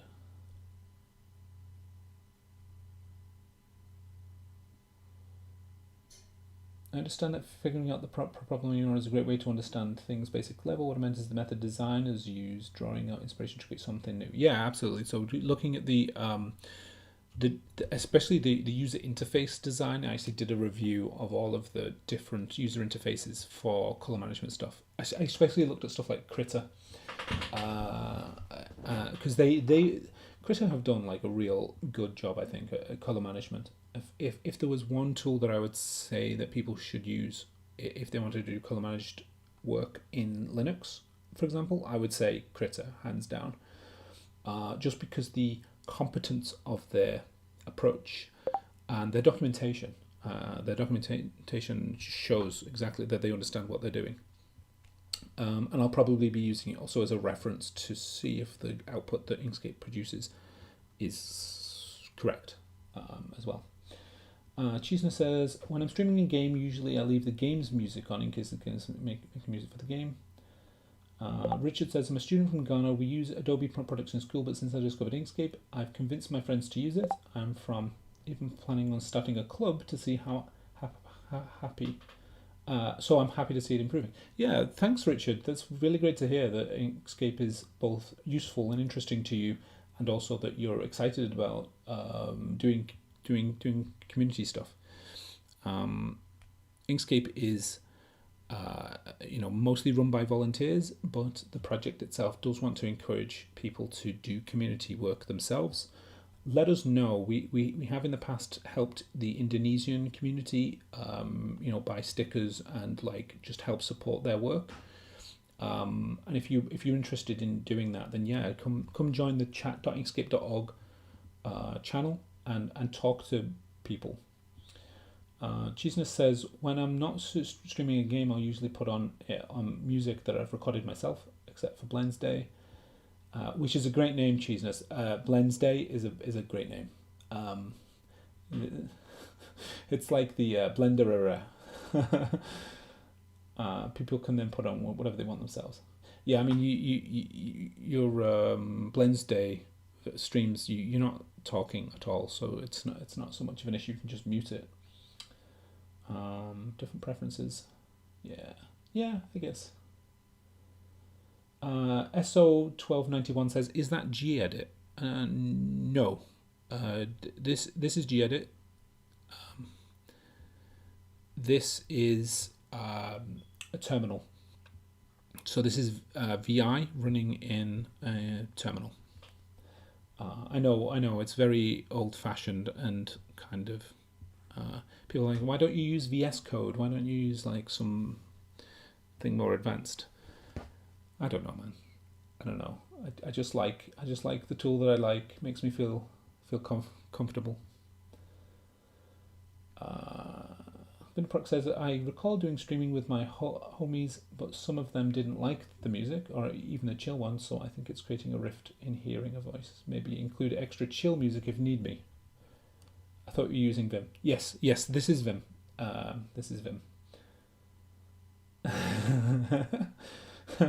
Oh, right, sorry. I'll close my Mastodon. Let me just. I put Mastodon on chill mode so that it wasn't quite so aggressive with me, but it still beeps at me, which is annoying.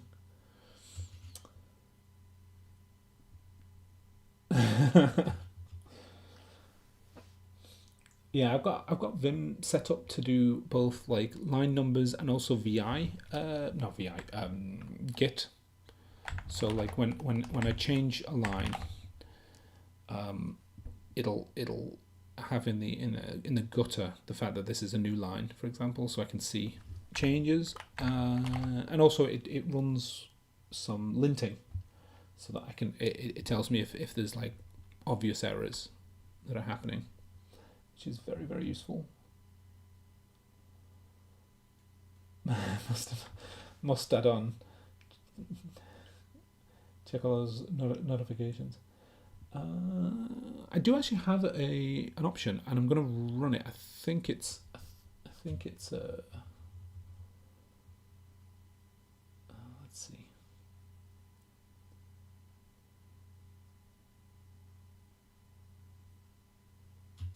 Oh yeah. I want to see if people have seen this before. Or Cheese, if you've seen this before.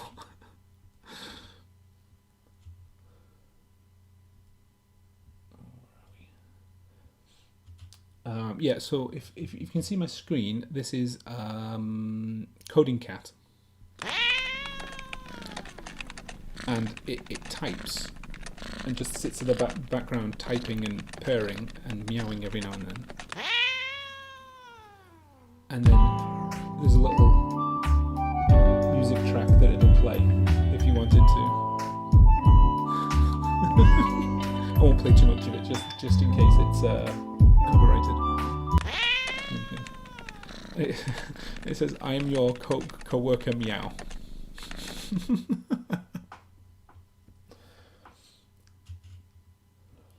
Lazy Vim for auto-completeness for many languages. Yeah, I don't really have the autocomplete the autocomplete on.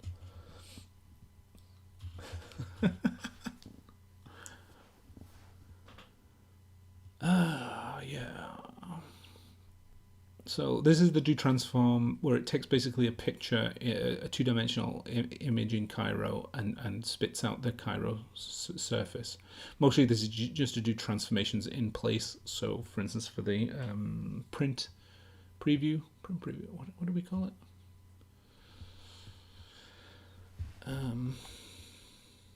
The screen transform, not so much important. It's mostly preference stuff, and isn't mostly used. And this is how it's doing this, the singleton, i.e. there's only one of these objects that exists in the entire ring scheme. It's a null pointer. Partially my issue is that I am a Python developer by trade, so I'm not very good at memory management, which kind of sucks for doing C++. Oh yeah. I should have said that cat was SVG, was animated SVG. I wonder if I could post the link, because it's a fun little procrastinating toy, I guess.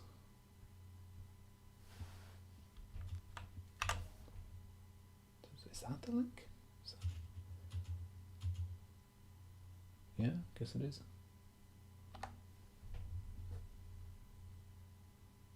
No, it's not. It's not WebP. I inspected it to confirm that that's what it was.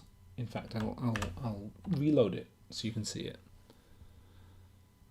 Oh.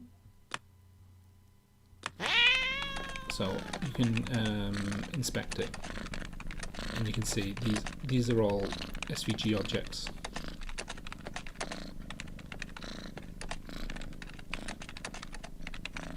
Which is kind of fun.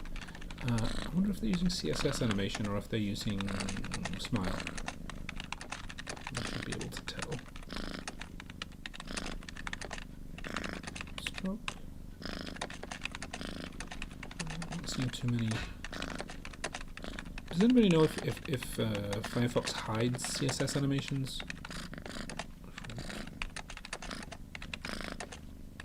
Oh, I can actually see those transforms getting rewritten.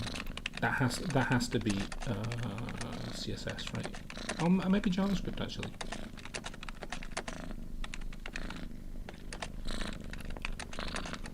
Considering the animation, maybe that's JavaScript.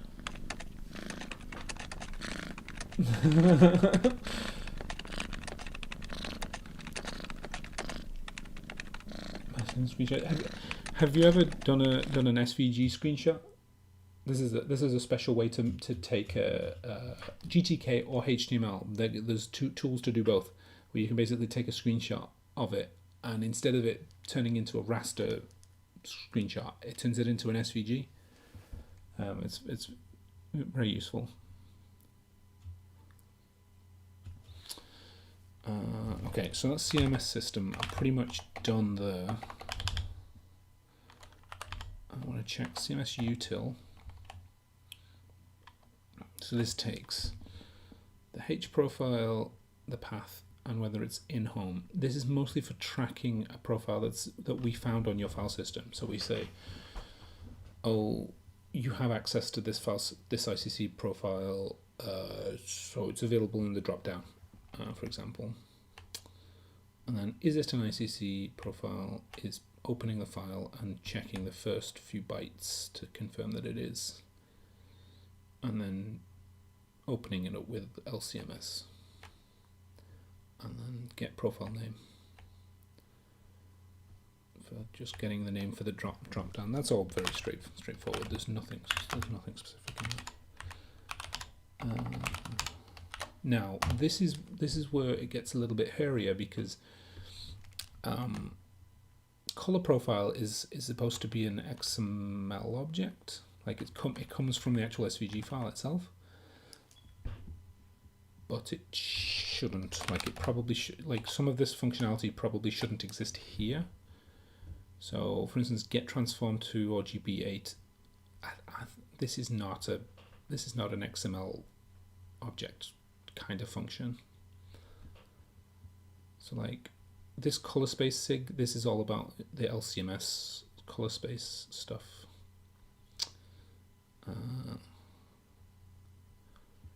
There's gamut warning.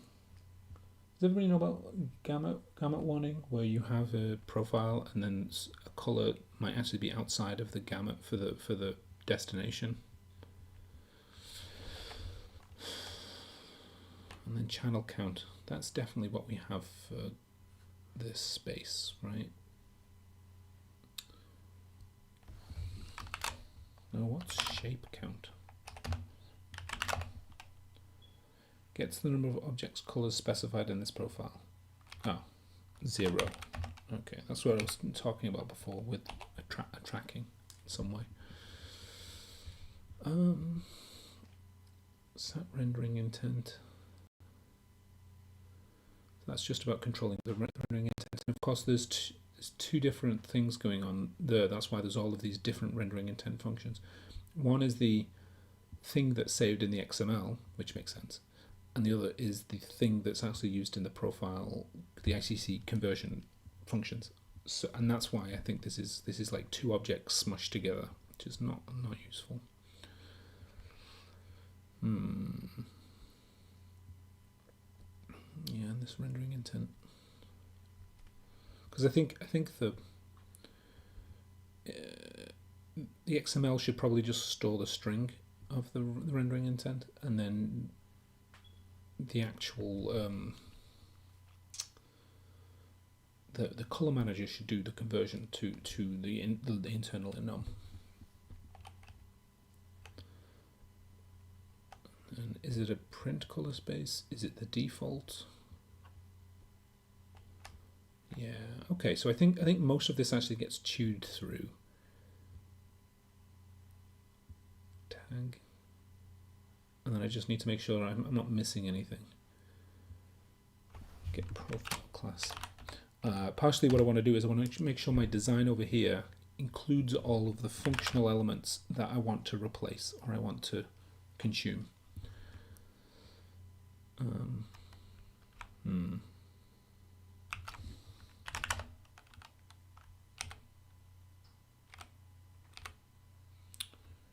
see.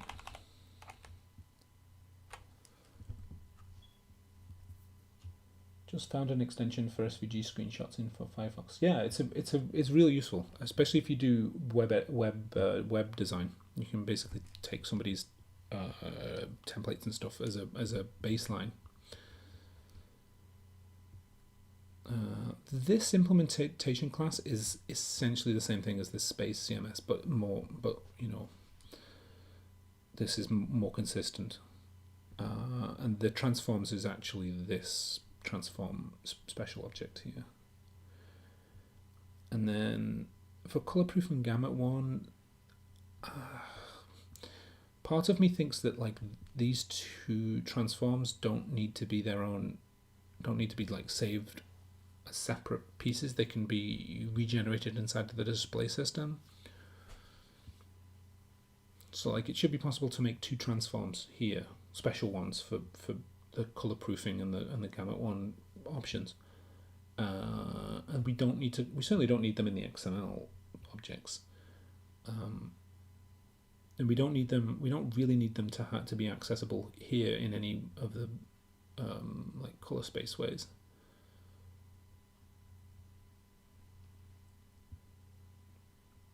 But I think it's worth noting that this object will be used by the display. So,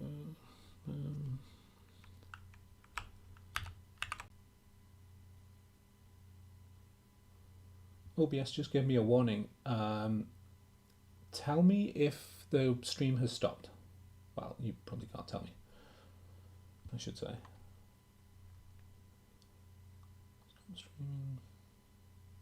I wonder what that one was, because it seems to be still functioning.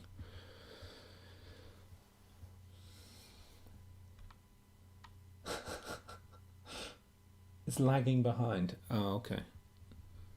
Yeah, OBS was telling me something. Full screen preview. Okay.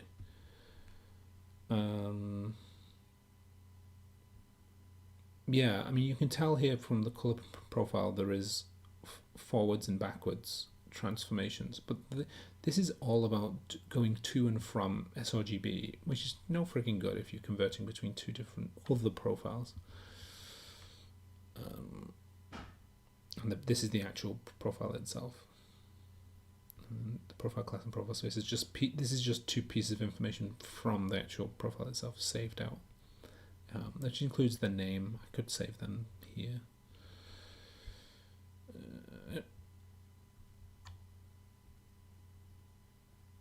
No.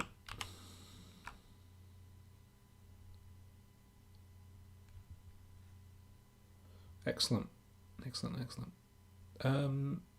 While I continue this review of things I might be missing or assuming, does anybody else have any questions either about color stuff or about Inkscape 1.3 or our birthday?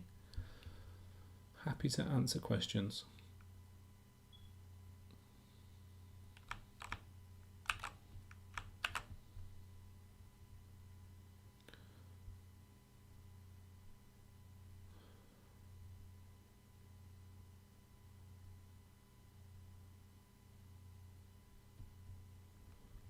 So I've got to fill again.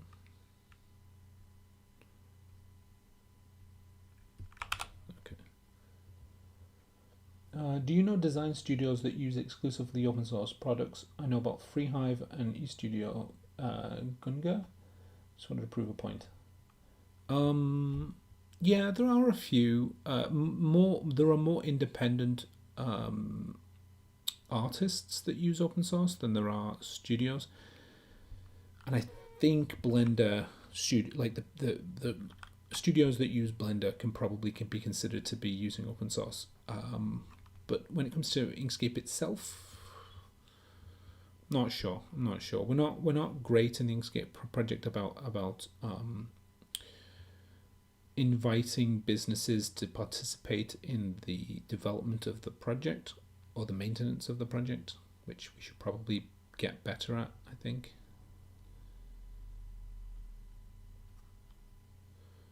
Because like it's in a business's best interests to participate within the development and maintenance of the tools that they use, right?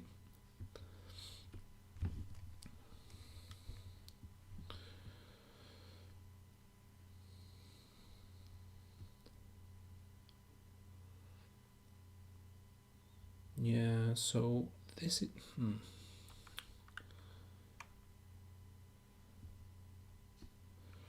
So technically, this is a combination. This takes one. Oh shoot.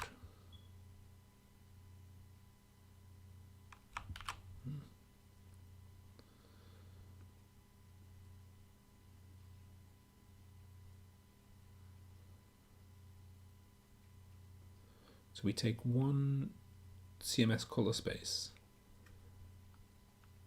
Oh, fuck's sake.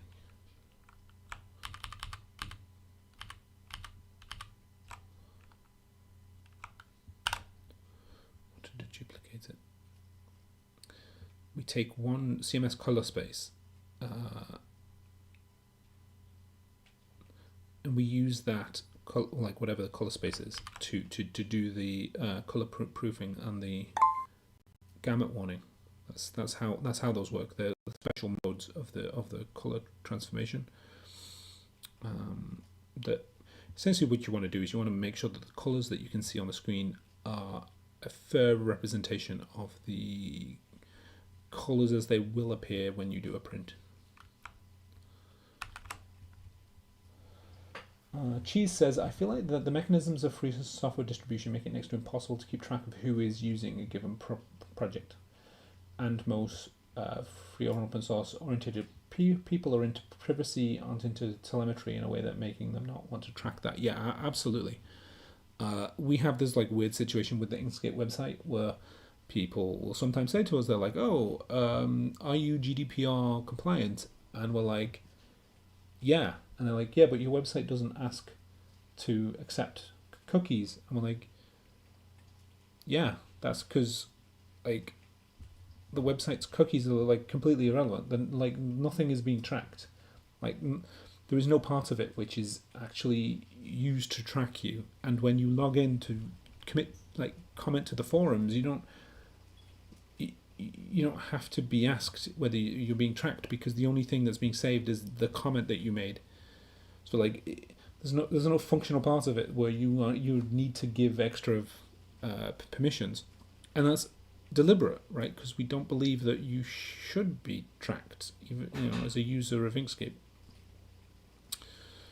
And that does get a bit weird sometimes when schools will create accounts, and they'll say, "Oh, how many accounts do we need for our like 30 students that want to do Inkscape work?" And we're like, zero accounts are needed to use Inkscape. And they're like, oh yeah, but can we use the artwork that we create using Inkscape, for commercial things, or print them out or whatever? And they were like, yes, you absolutely can use your work that you created using this free software for anything you want. It is literally yours, not ours. Please stop asking us how this trap snaps shut. It's not a trap.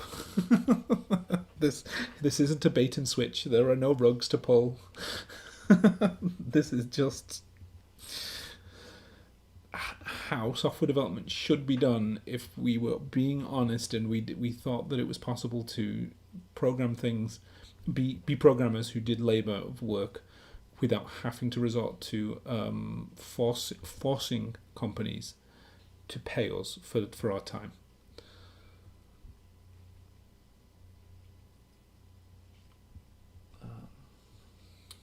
How are we doing? 2 hours. Geez, how long should I keep this stream running, do you think? I know I'm using you as my stream expert, but you do them every week, so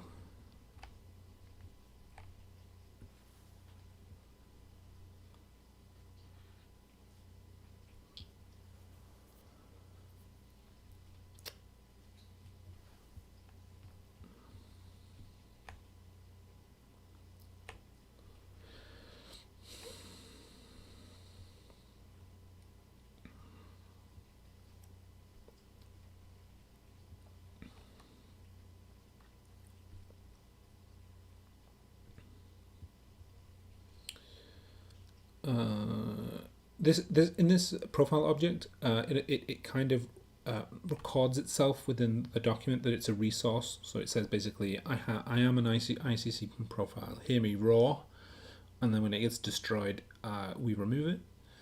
And here's the funny thing: is your ICC profile can actually just be a file on your disk, which I think is a problem in current Inkscape because the default is to just point at the file, and I think if you gave that SVG file to somebody else, like unless they were using a Linux system with exactly the same profiles installed in exactly the same places, the probability of you losing access to your color information is just incredibly high.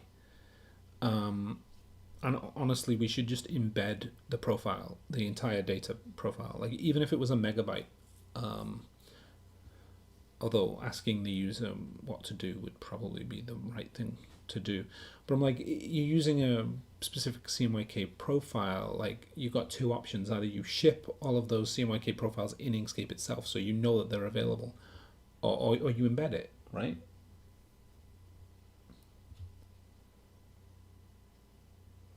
Be mindful of your stamina and how long your audience seems to be engaged for. Yeah, that's a good idea. There's only been between 4 and 8 people watching at any one time, so I'm never good at streaming as long as I plan. I pretty much always go longer than my audience has patience presence for. Yeah, I figured that would be the case. I think last year when we did the 1.2 release stream, it was planned for 3 hours, and it was I think it was fairly okay. Like we did it between me, Tim, and Chris. There was just enough of us bantering and talking about features. Like we had enough features to talk about and stuff that it was easier. This is just me wobbling on about code, so yeah. And it reminded me that those pesky subpixels lay on top of each other, which means that the edge makes sum of colours, since then I avoided concentrating angle edges on each other. Oh wait, I forgot to read the other thing. There are ways to represent telemetry on the doorway after installation in an ethical way. It's usually hard to implement without everybody freaking out. You mean the sub...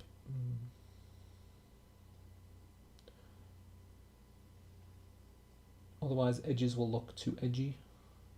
No amount of anti-aliasing will solve this.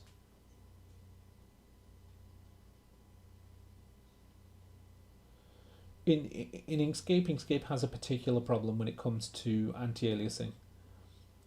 When drawn, each object is drawn one at a time inside of Cairo, and so if two objects are exactly meeting each other, there's an anti-aliasing gap between them, which isn't real. It's just an artifact of the rendering process. There is actually a way to fix that. You turn off anti-aliasing, render at four times the resolution, and then sample it down again. But you won't believe how much more expensive rendering at four times the resolution is.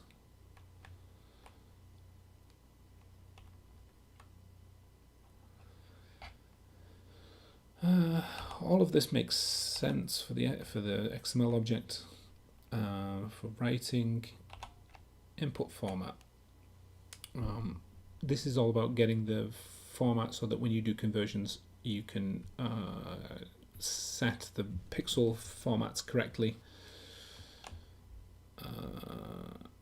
LCMS intent is about converting the internal Inkscape rendering intent to LCMS. That can be a static function, not a problem.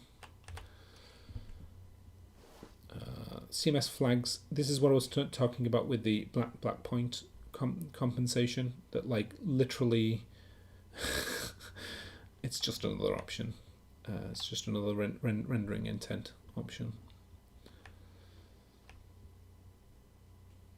The default, I added the ability to set a default color profile, which essentially says, hey, this thing is used for the print preview color proofing and for the gamut one.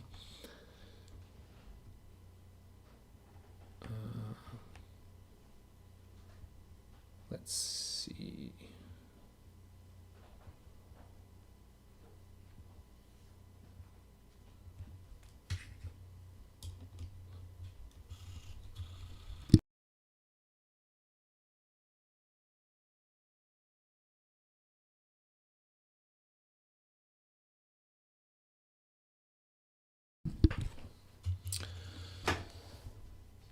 You can actually see I've commented out some code because I'm still trying to refactor and getting stuck trying to refactor stuff.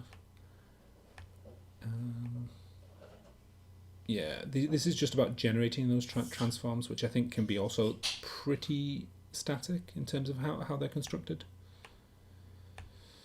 And this is about setting the alarm code in LCMS for the gamut one. Basically, you can set the specific color that you want it to show.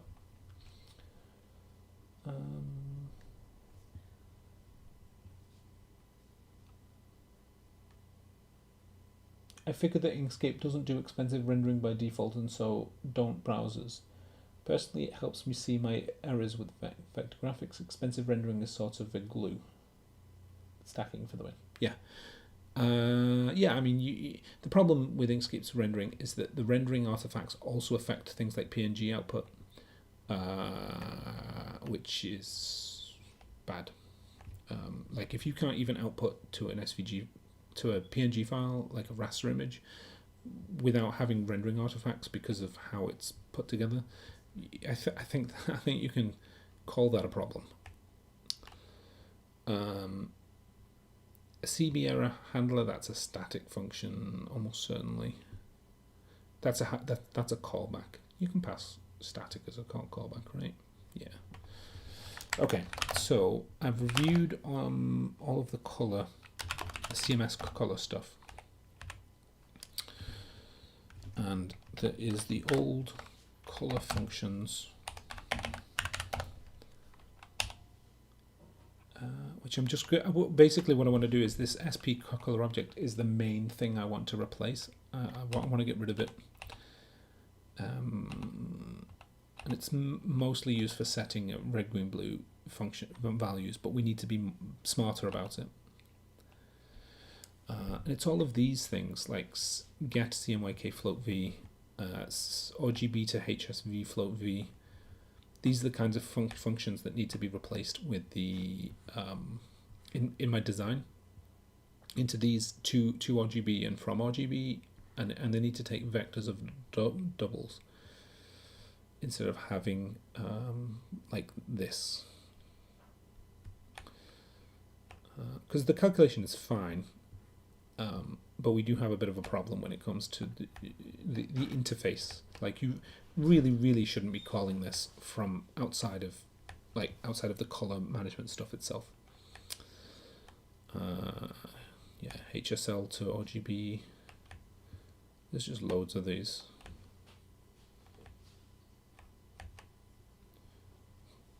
HS love. And then that's that. This is just parsing, which we've already talked about when it comes to like the manager doing parsing. I think making that consistent will be really helpful because you'll be able to pass that from that color component from anywhere.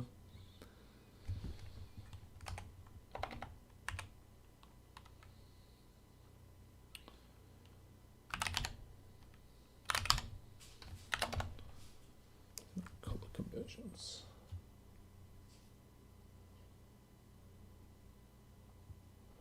Yeah, you can design around it when you're illustrating, but it's a friction point for sure. The anti-aliasing edges between edges that meet. Yeah, there is a way to do it, which is you turn anti-aliasing off and you render out to 4 times the resolution, and then resize it back down. The alpha channel pixels and how they lay on top of each other on stacked edges. Yeah, yeah. So, Vintprox, do you have examples of files that cause that error that are different from the anti-aliasing bugs that we're talking about?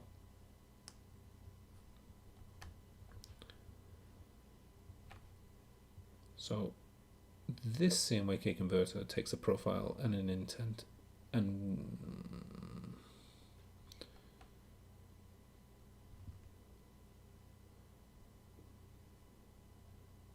what's the idea here? Is this to convert to simple CMYK to sRGB conversion using interpolation from plain cyan, magenta, yellow colors? Okay, we take a bunch of floats and we just do a very CSS color module 5 allows for a wide range of CMYK values, but clamps them to 0 to 100%. Yeah, that's a very basic CMYK converter. But why do you need a profile then?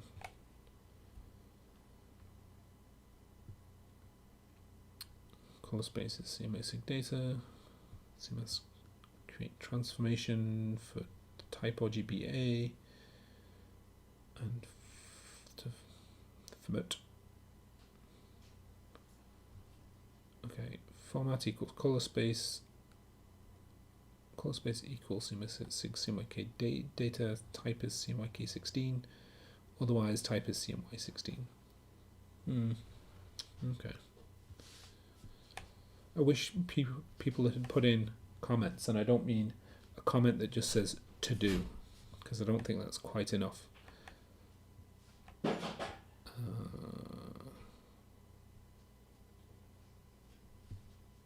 I see. So this is basically saying if there's a profile, run this calculation. I should probably keep a note of this because I'm going to delete this code, but I definitely want to make sure that, like, whoever wrote this code, and for whatever reason why they wrote it, because it's definitely not being used in Inkscape for any reasonable reason that I know of, and it might have been in the past. But yeah, the whole using profile here, that's pretty much this part. Like it's supposed to use these, and then if you have a naked CMYK, i.e. one that's essentially red, green, blue, pretending to be CMYK, it would be one of these objects here, with the conversions here. So it'd be slightly reorganized, but it's almost the same code. Yeah, I think I've covered. My design covers all of that.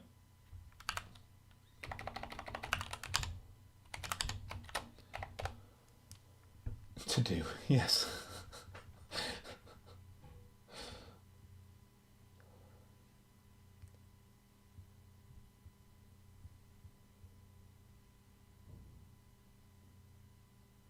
So cheesiness, I did actually create a renderer out. Let me see if I can renderer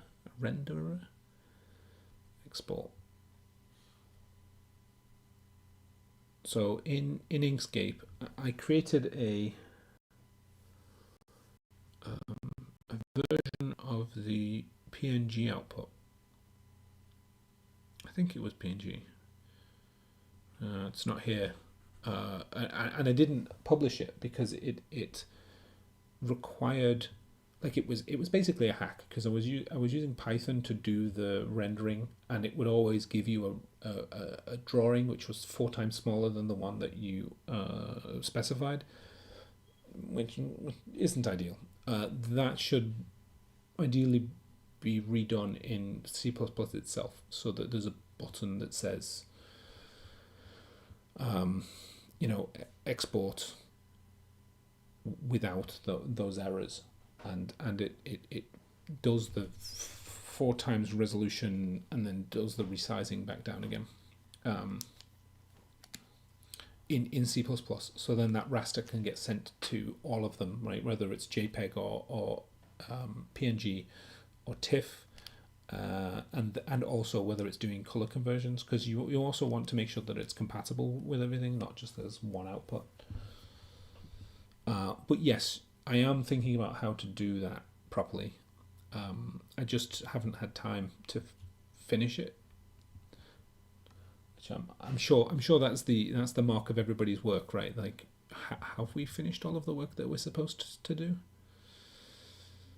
Okay, this is silly. I'm pretty sure this code is completely useless. It's RGBA color to string and string to RGBA color. I think it's silly because this is not RGBA.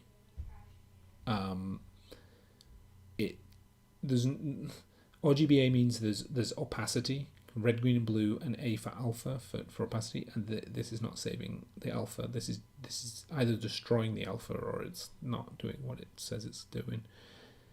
Ugh, okay, that's probably dead code. My thinking is that some of this code is genuinely like not used at all.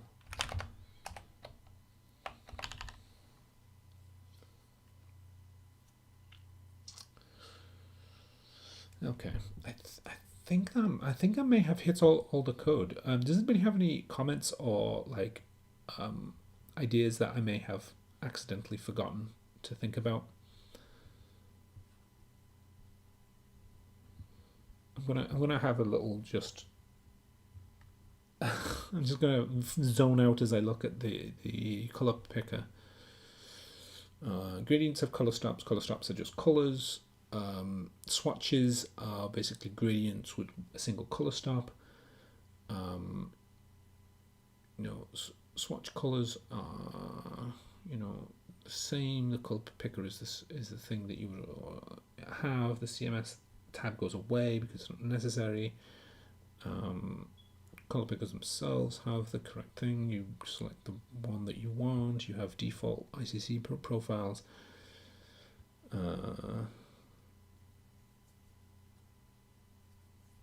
not quite sure what to put in the where we currently say RGBA. I'm not quite sure what to put if it's CMYK. Or I don't know what format it should be in. I don't think it should be a hex code, but I don't know what it should look like. Some web designers seem to be very obsessed with hue, saturation, and lightness value supremacy. Looks like there's a plain translation wherever you try to align it with RGB hex. Yeah, because the HSL values are in sRGB. Like the RGB is in sRGB, HSL is in sRGB, and that naive you see this CMYK tab here? This is in sRGB. I know it says it's CMYK, but did you see it jump? Did you see that all of them moved around like they're dancing? That's because it's not a CMYK profile. It's RGB. But HSL is more consistently convertible into sRGB. Same thing for OKLab and HSLove. They're all in sRGB, which is fine. sRGB is a decent working color space, to be honest. I know the Adobe RGB is wider, and I know there are wider RGB color spaces, especially for working and stuff. But if you're doing print, I can't see why working in Adobe RGB or one of the other wider RGBs is superior to sRGB, to be honest.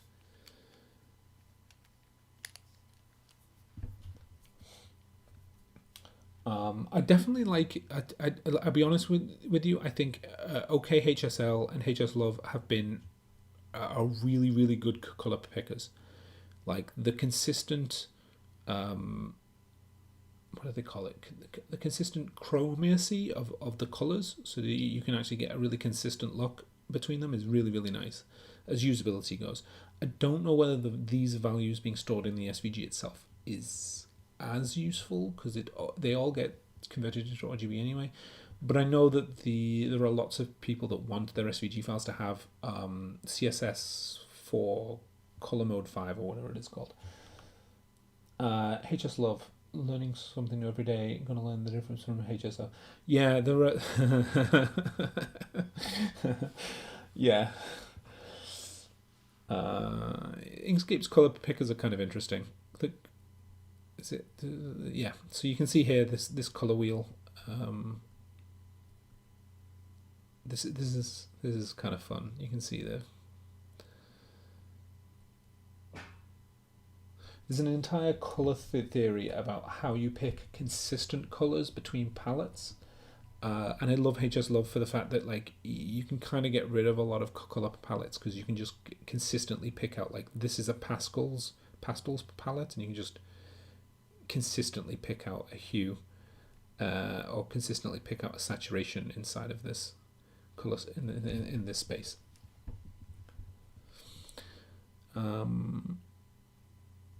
Yeah, but I think we're done for this stream. I'm going to give everybody a couple of minutes if anybody on the chat or anybody watching wants to comment or questions, any questions at all, and then I'll end the stream. And let's see if I can. Oh, I changed the colors a lot.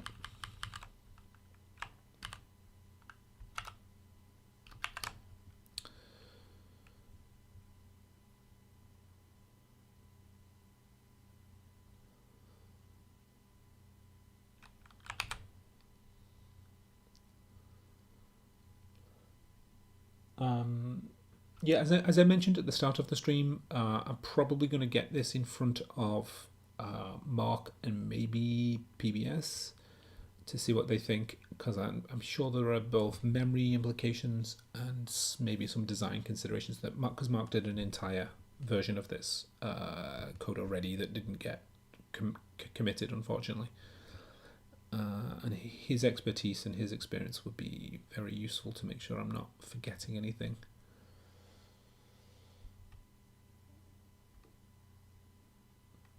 Yeah, thank you, Cheeseness. It's actually really fun to be on the other side of this streaming process and practice my OBS. Let's get my OBS back together. I know now not to try and comment inside of the OBS tool because it breaks when it tries to Google login. And just before I go, I'm going to try and set. Let's see, big blue 0 people, transition, yeah, that's fine. 1 person, transition. Oh, that's interesting.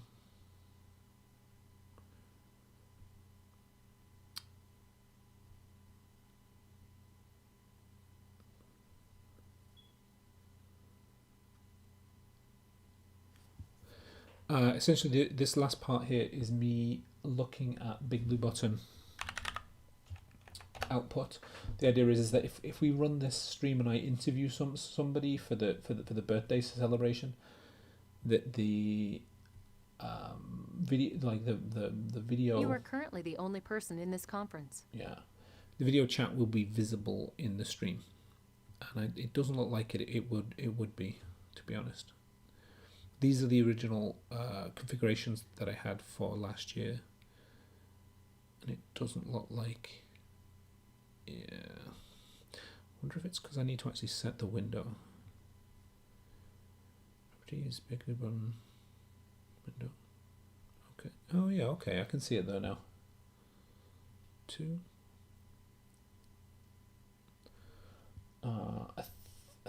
Does this move? This is just the window. Does it need to be maximized?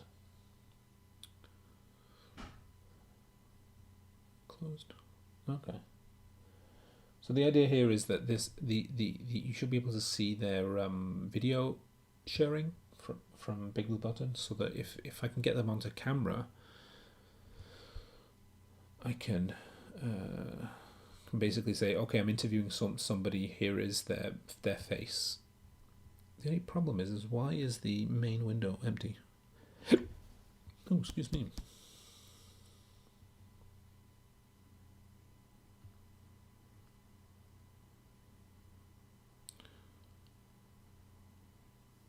Oh, okay. I'm not entirely experienced with Big Blue Button. OBS, I should say. There's an interesting black bar between the edge there and the window. But I think that might be actually enough for the birthday stream. So streaming, I will be streaming hopefully on the 18th of November. Thank you all for joining me, and let's press stop.